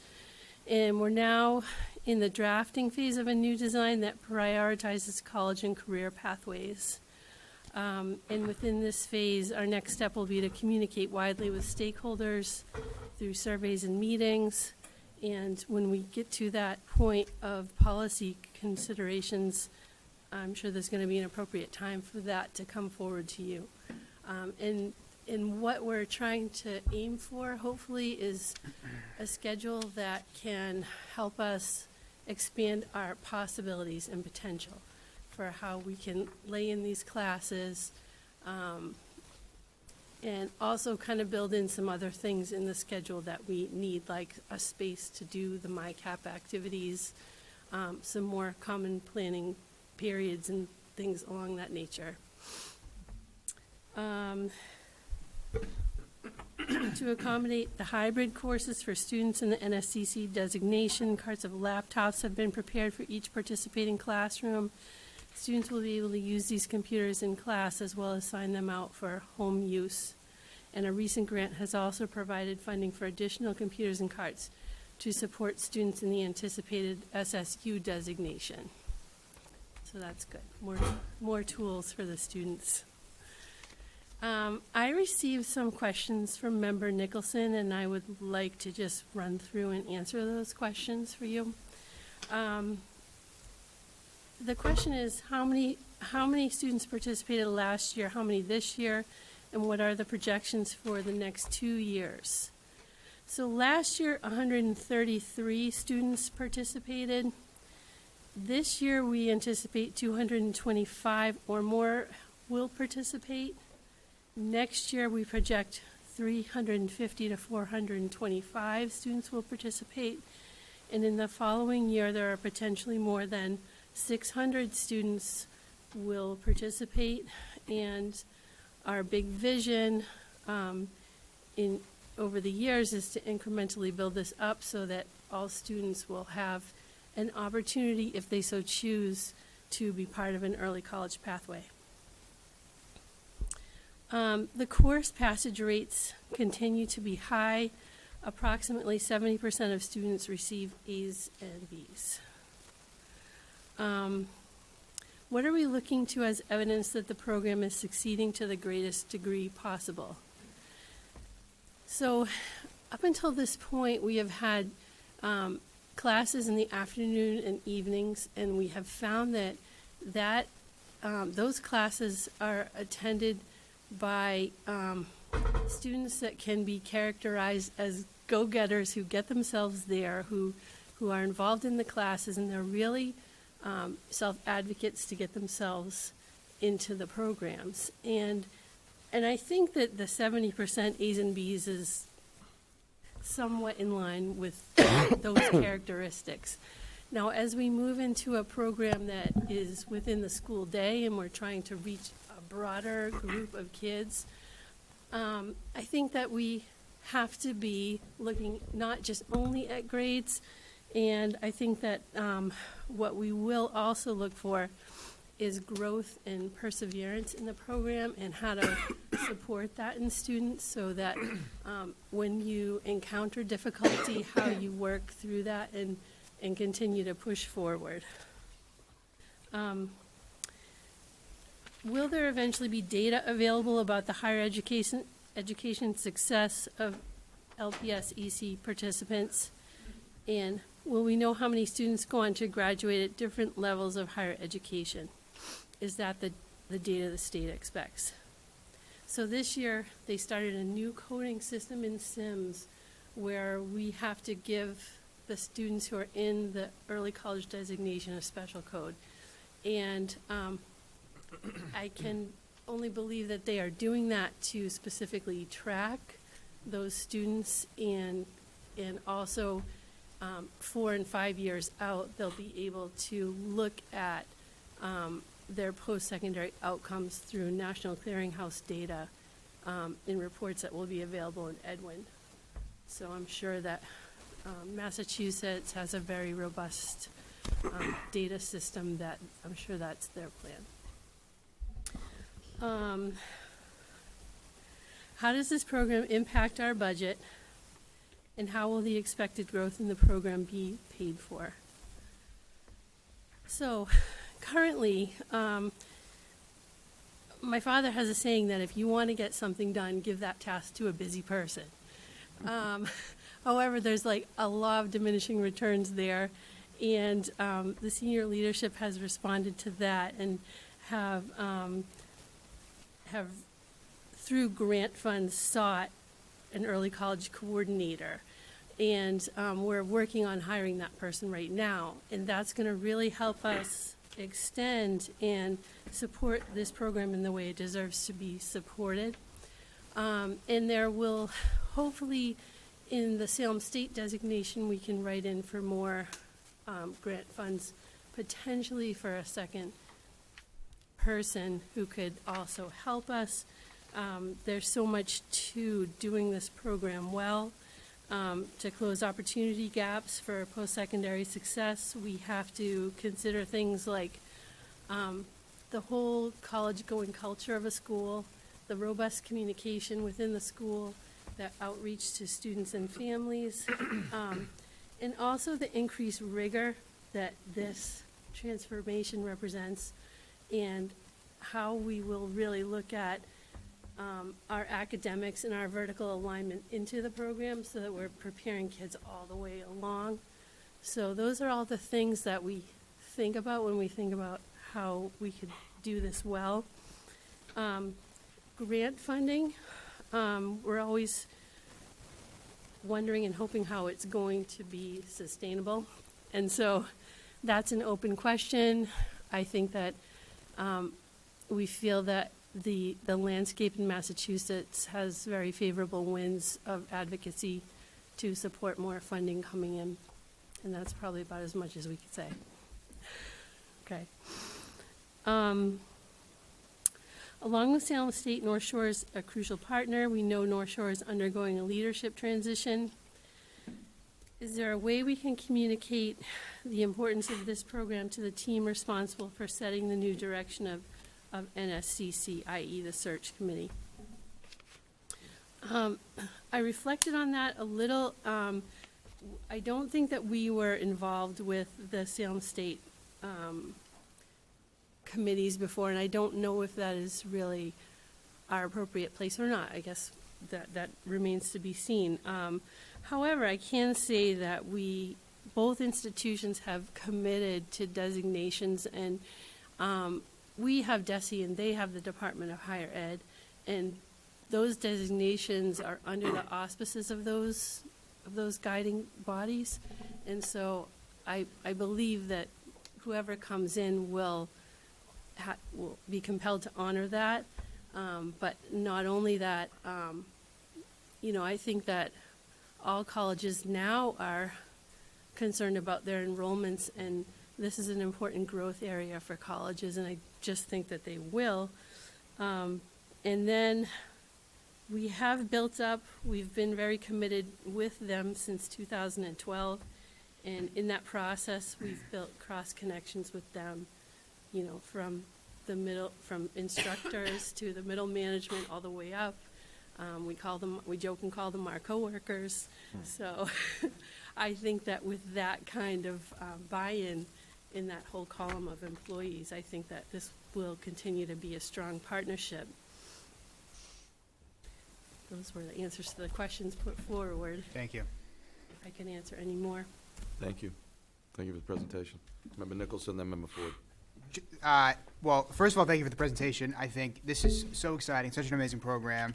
I think the updates you had tonight are really exciting as well, particularly the Salem State pathways that are now. We're not just talking about a connection to higher education, but this is a career pathway that's starting when they're in high school, which is amazing, and a lot to come, obviously, on the great work that you guys are doing on the high school design, and I think we're all excited about that. And thank you for those answers that you gave. That was all really helpful, and the numbers that you projected are terrific. I mean, a lot to look forward to, and thank you for the thought around the thoughtfulness around the measurement of success. That makes a ton of sense what you said. The follow-up question I had was, so on the finance question, understand that we're using the grants to fund the coordinator position and potentially additional grants. The credits themselves, like the instruction that's coming from North Shore and Salem State, is that on the budget of those institutions? Like, how does that work? Just from a So just from our partnerships, some of that is funded through designation grants that Okay. are provided through the designation, and some of that is taken on through their own foundations. got it. So are we expecting that we kind of figure that out as we go, as we scale from, going from 225 to 600? That's triple. We're going to figure that funding out as we go in partnership with them? Okay. All right. Great. Our hope is that the state is going to Gonna step in. increase the. Yeah, well, they should. I mean, obviously, designation they're taking funding. interest in it if they're setting ourselves up to track that data longitudinally, and hopefully we'll have good data for them when that comes through. And I'm sure that'll help the money come. But thank you. Member Ford and then Member Satterwhite. You mentioned that, I think you mentioned that there's a glossary or something that shows the schools that will accept the credits, the colleges. There's something called the mass transfer, and that is a common course agreement through the statewide system of colleges. And so when we look to plan the courses that we're going to provide, we choose from those courses so that it can be transferable. So if the student had a particular college in mind, they could know what courses they could take that will be accepted, correct? Yes, and there are articulations also between institutions.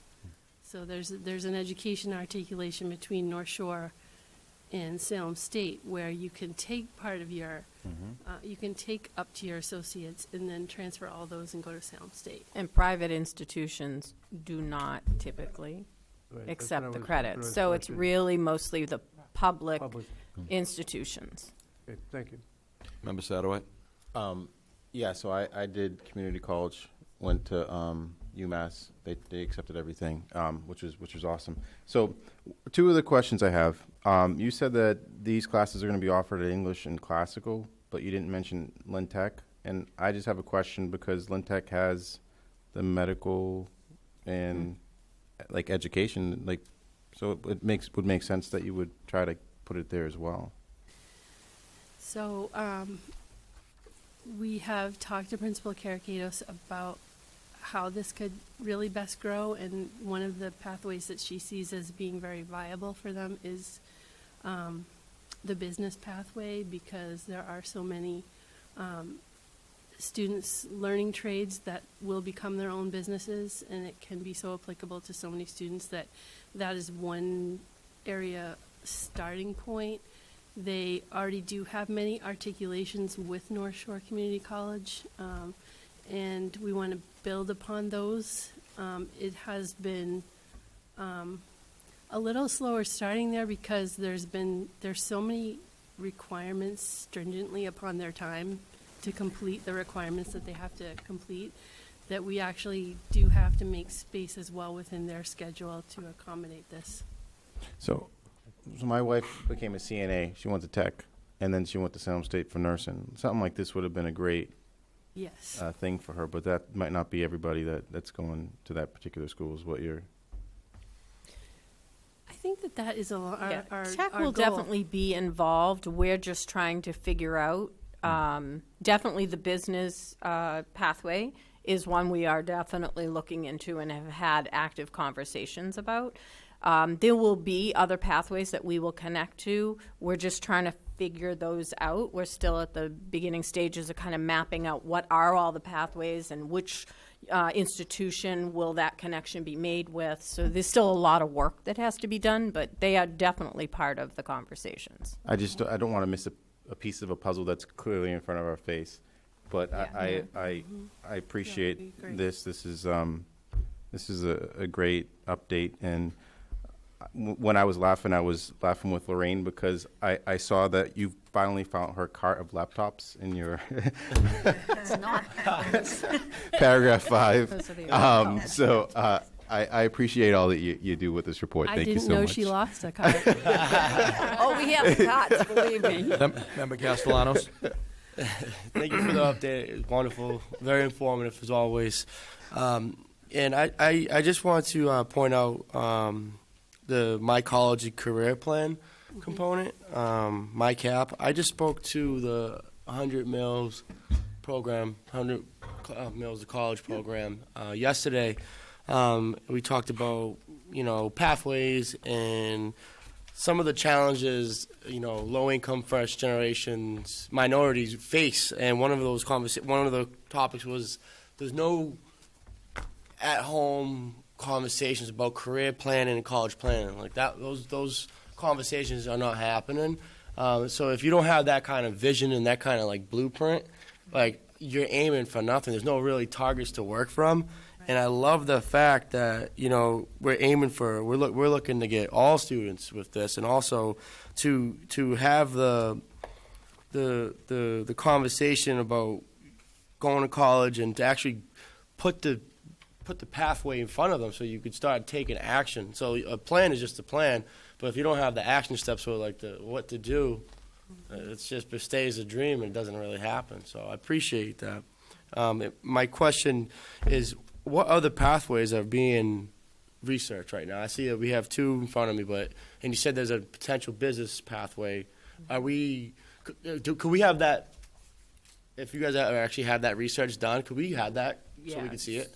We have talked with North Shore about forming a joint committee now with Salem State to really be highly coordinated on the pathways, and we've talked potentially with them about engineering, IT, and medical, as well as business. And even though we also have a medical pathway with Salem State, the workforce demand for medical is so high that we feel like it would just be able to help us reach more kids who could become part of that field. I feel like we wouldn't have any trouble recruiting in both pathways, and North Shore does offer some more specific certifications that you could take to work right away if you were not planning to do the whole full nursing track or medical school. There's some things you could do right away. I just have, sorry. Yes. It just in terms of I know as we talk about pathways, I think human services, public safety, we have a lot of different options. I feel like a lot of kids go to school. You want to be a police officer, right? But you don't know when you get there, you're like, wow, there's so much more, and you don't learn it until you're a sophomore in college, and then now you're binded to like certain tests, police exams, and all of a sudden now you're doing what you didn't want to do. So I feel like human services is vital. I think like to be a firefighter, like if you take EMT classes at 18 years old, if you're kind of told early on, I think we have a really strong population of human service folk in Lynn. I respect IT, engineer. I understand that medical. That's great, but I just want to highlight that we have some of the best human service folk around. So. I'm glad you say that because it just makes me think about another thing. So social work. And you're busy. So it fits right on. Member Gately, then Member Capola. Mrs. Gardner, what does SIM stand for? I'm trying to remember. It's System Information. Student Information Management System. And I'm figuring if I couldn't. Thank you. I didn't know. So thank you. If I didn't know it, then my colleagues probably didn't know what it is. But now that we all know. One other thing is, as far as private colleges go, when students finish their course, couldn't they opt to take the AP exam at the end of the school year and see how they do on it? Maybe get a 3, 4, 5?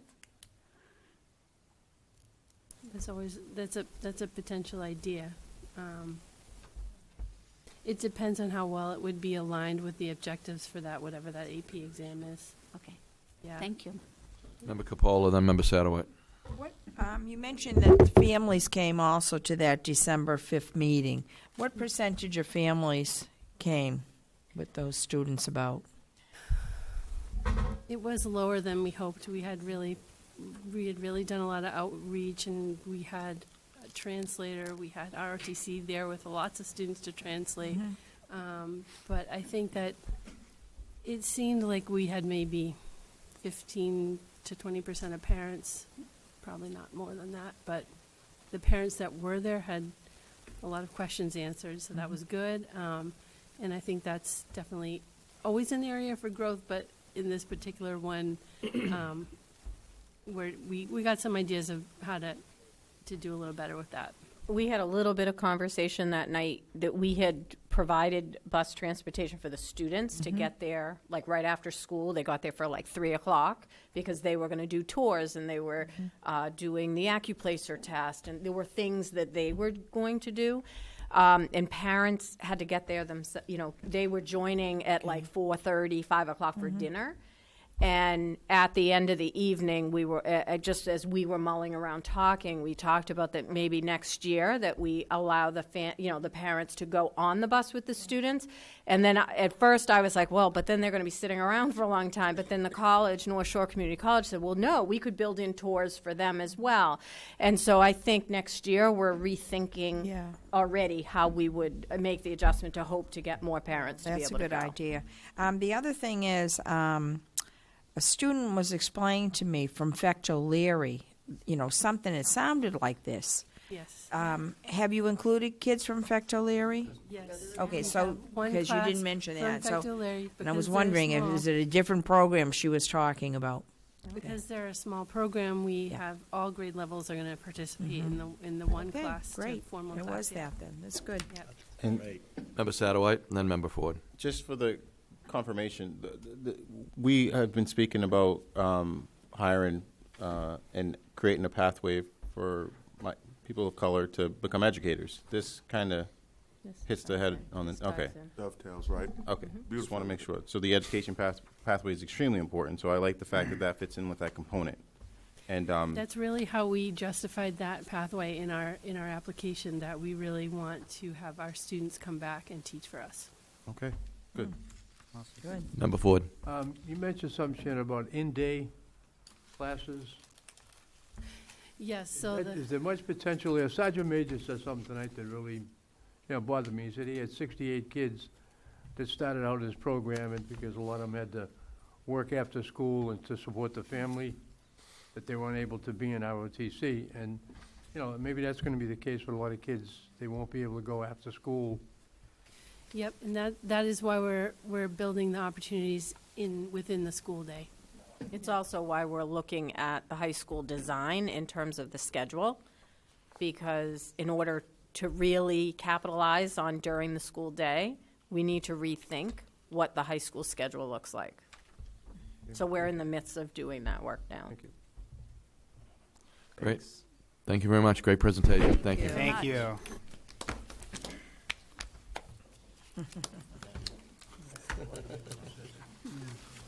Next on the agenda is school committee citations.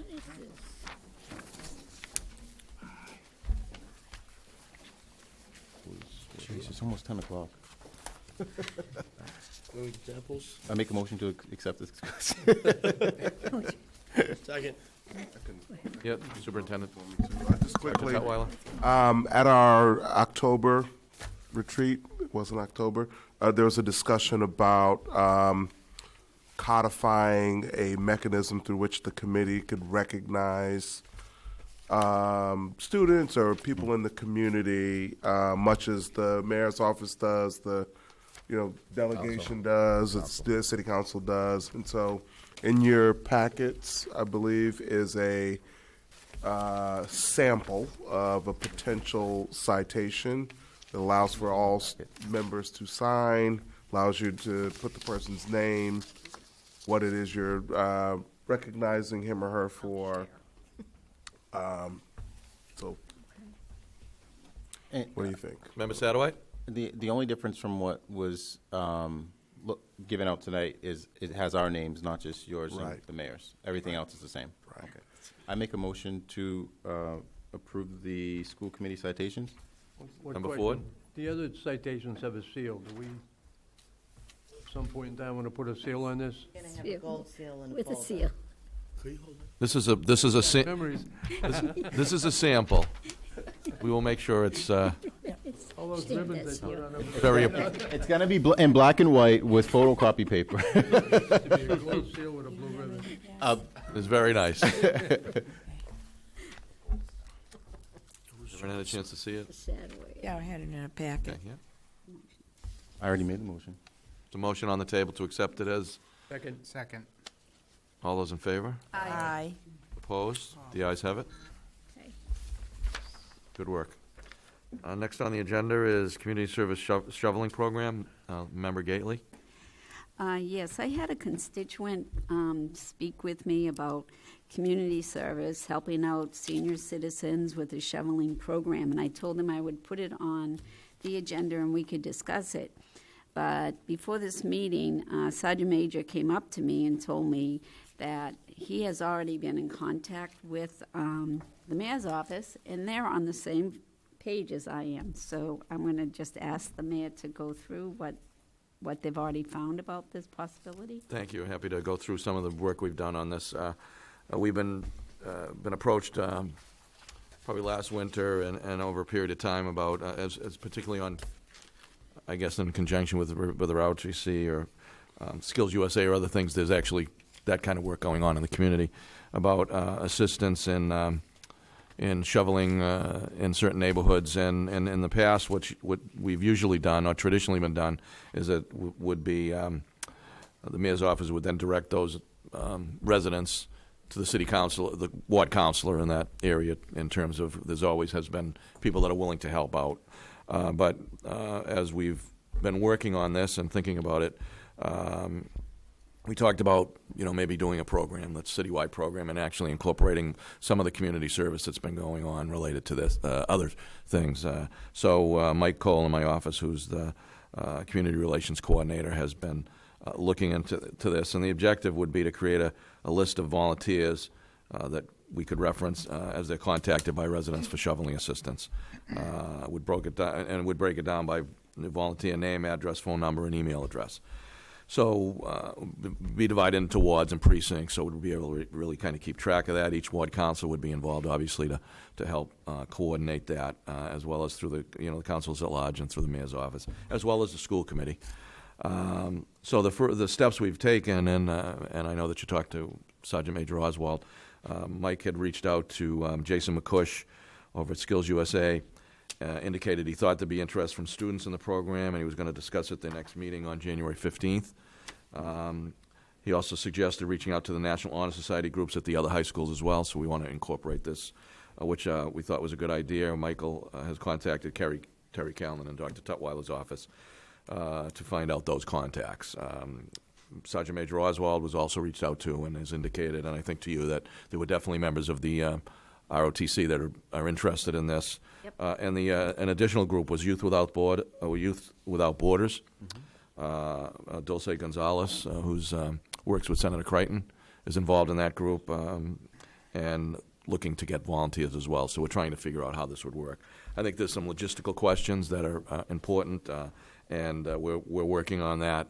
What's the liability? What if something happens? The students, so there's a number of issues that I think we need to talk about. But we've reached out to George Markopoulos to get an opinion from the law department about how this may work. What are the liabilities if the volunteers hurt themselves while volunteering, or other issues arise? Not that we're anticipating that, but you never know what can happen. We want to make sure that, particularly when we're talking about students in the school system and liability, that we understand what that would mean. So working on potentially drafting a consent form for students and what other issues might pertain to that. We'll work with the law department on that, and I think then we can revisit that piece of it. So that's kind of what we've been thinking and what we're looking to in terms of maybe creating that. And it's my understanding there may be other communities that have done something like this. So I talked to Mike today about it, and someone had indicated to me recently that they think Revere has a similar type program. So I think reaching out to, if there are other communities that are doing it, how have they activated this and how have they used it as a community service opportunity for students in the schools? And something that just came to mind is In the summer, we hire youth for the summer youth programs, so maybe we can look into how we, liability for the youth in that program could be used for this program. And I think it's a little different, but I think those are the questions that we're asking. It's interesting. I was approached by a number of people, and obviously this is volunteer work, and actually some other seniors that are, it's a little bit of a struggle to do shoveling. Obviously, indicated, and I'm not suggesting this, but they think it'd be great, and that would they be willing to pay something? I don't know that that's the idea behind this, but they indicated they would be willing to not only look for some people to help, but so there is definitely a situation in the community that, particularly I think with over 100,000 people, a lot of homeowners that have owned their properties for a long time, and either using a snowblower or using shoveling and dealing with that is tough. So I think it's well worth visiting in terms of what we might do. So I think we are making steps to take a look at how this might work, and I think we can revisit it maybe at the next meeting. Jason, like I said, Jason McCush, they'll be talking about it on the 15th of January. So we're going to get some feedback from the law department, and again, I think Mike's looking into whether other communities may be doing this, so we know what's the right direction and how can we establish it and make it work. So I don't know if there's any other thoughts on the committee related to that, or Lorraine, Member Gately. But I think it is, and the interesting thing is people more and more are like volunteering to try and help out in the community. And I'm not just talking about students. So I think that's exciting to see people want to be contributing back to the community as volunteers in a number of different ways. And the Skills USA ROTC, which we are very familiar with, has really shown a really positive light on the community and the kind of students and the kind of things that are happening in our schools that are really positive. And not only doing these kind of things, but being recognized nationally as really being so proactive and trying to make a difference in the community. So good that you brought it up tonight, and we will continue to take a look at how we can maybe implement this as we move forward. Thank you. You're welcome. Any other thoughts or questions on this? Okay, and so we will, it'll be back on the agenda over the next meeting or two. Okay. Thank you very much. Next on the agenda is ratification of votes taken in the Finance Subcommittee. Yes, there was a motion to move it to the full committee. Nancy, could you just read what we did for the motion on the under the Finance Subcommittee? Votes taken in the Finance Subcommittee, continue ISD support for the hygiene products. Okay, so moved. That's what we So moved. forward. So there's a motion to put that on the, motion it to move to that the, forward, move it to the full committee. Is there a second? Second. Requires a roll call. Ms. Castellanos? Yes. Ms. Capola? Yes. Ms. Ford? Yes. Ms. Gately? Yes. Mr. Nicholson? Yes. Mr. Satterwhite? Yes. Mayor McGee? Yes. Next, Yeah. Yep. next on the agenda is ratification of votes taken in the personnel subcommittee. And there was a motion to move forward the job of the Assistant Network Administrator to the full committee. Second. That requires a roll call. Ms. Castellanos? Yes. Ms. Capola? Yes. Mr. Ford? Yes. Ms. Gately? Yes. Mr. Nicholson? Yes. Mr. Satterwhite? Yes. Mayor McGee? Yes. Okay. Next on the agenda is communications and information. Superintendent Tutwiler. Thank Dr. you. Tutwiler. In your packets are the school committee meetings for the next calendar year.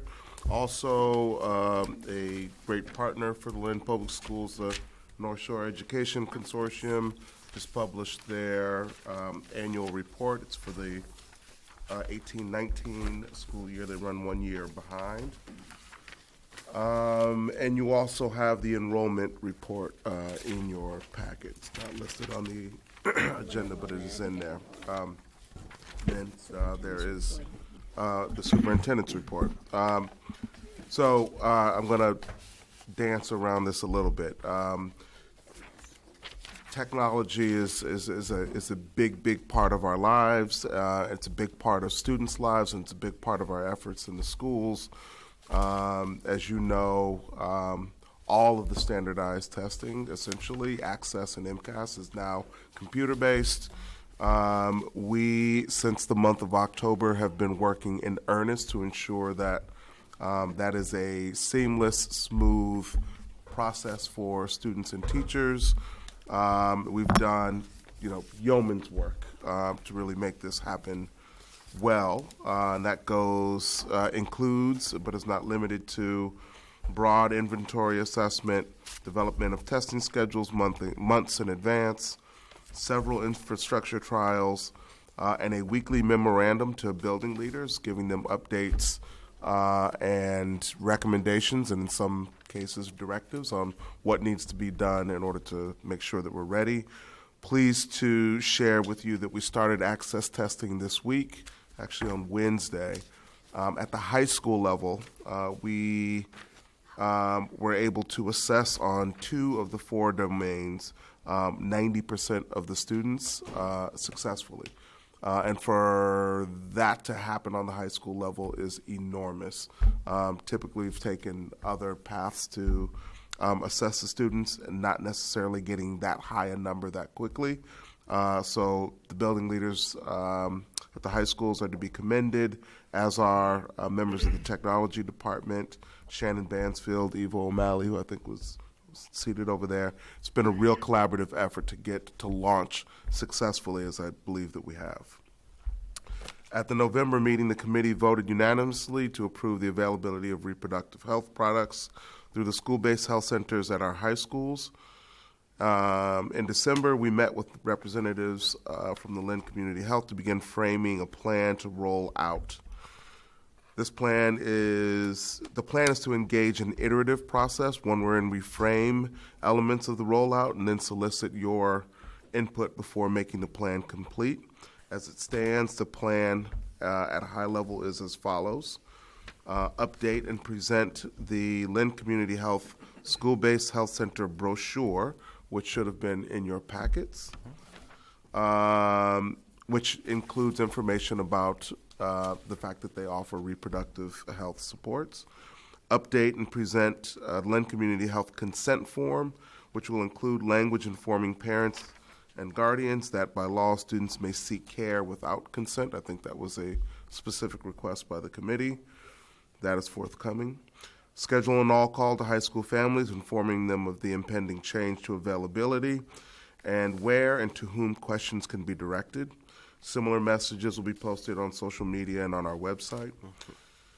Lynn Community Health will have a table at the spring open houses at Classical English and Tech, where parents and or students can go and ask questions and get information. And in advance of availability, students will be provided information in homerooms or extended mentoring. A specific date for availability has not yet been determined. I'm going to leave that to the committee. That said, we expect that it will be after all the information has been updated and parents and guardians and students have had multiple opportunities to ask questions. There was a request for information on how we transition students to Lynn Public Schools. I had a really deep dive on a piece that's really important in 14 of our schools, but the topic is a good one and a very important one as well. The short answer, whether it be transitioning to kindergarten, elementary to middle, middle to high school, or high school to the next step in a student's life, transition is carefully managed and thoughtfully driven. A carefully managed and thoughtfully driven effort. Extraordinary care is taken at each of the transitions because, as research will agree, those are the most turbulent times in a student's education and oftentimes at which students experience seriously detrimental setbacks. At a high level, anxiety and fear are assuaged and comfort and familiarity are solidified through activities such as orientation, visiting classrooms before the start of the school year, outreach to families about expectations and norms. Further, there are lots of interactions between educators, sort of behind the scenes, guidance counselors and related service providers who share information in preparation for a student's transition. Doing so not only sort of solidifies a smooth process for the student, it ensures that he or she is known by educators in the new placement in advance of the arrival. The aforementioned reflects a traditional trajectory student progressing through the Lynn Public School, The aforementioned reflects the traditional trajectory every student progressing through the Lynn Public Schools experiences. As is typical in districts like ours, we welcome students at various points of their academic career and/or during a given school year. Transitioning to the Lynn Public Schools under these circumstances carries with it particular challenges, chief among which is getting acquainted with a new student and acquainting the student with the new learning environment while the school year is already underway. Incomplete transcripts, missing data, and/or missing individualized education plans further stifles a smooth transition in this scenario. That said, there's the same commitment and the same attention dedicated in these scenarios as in any other. In total, attention to a student's start or transition, be it at the beginning of the school year or at any other point, is critical. If there are issues at the launch that are not quickly mitigated, they become bigger over time. Accordingly, we spend time and dedicate thought to ensuring that it's done well.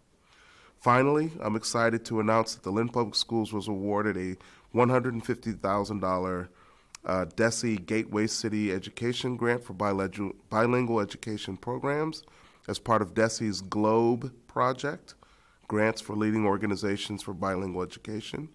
The grant is focused on efforts to create and cultivate a grow-your-own bilingual education hub by supporting potential bilingual educators in our district, as well as with neighboring communities, to improve and diversify the bilingual educator pipeline in Massachusetts.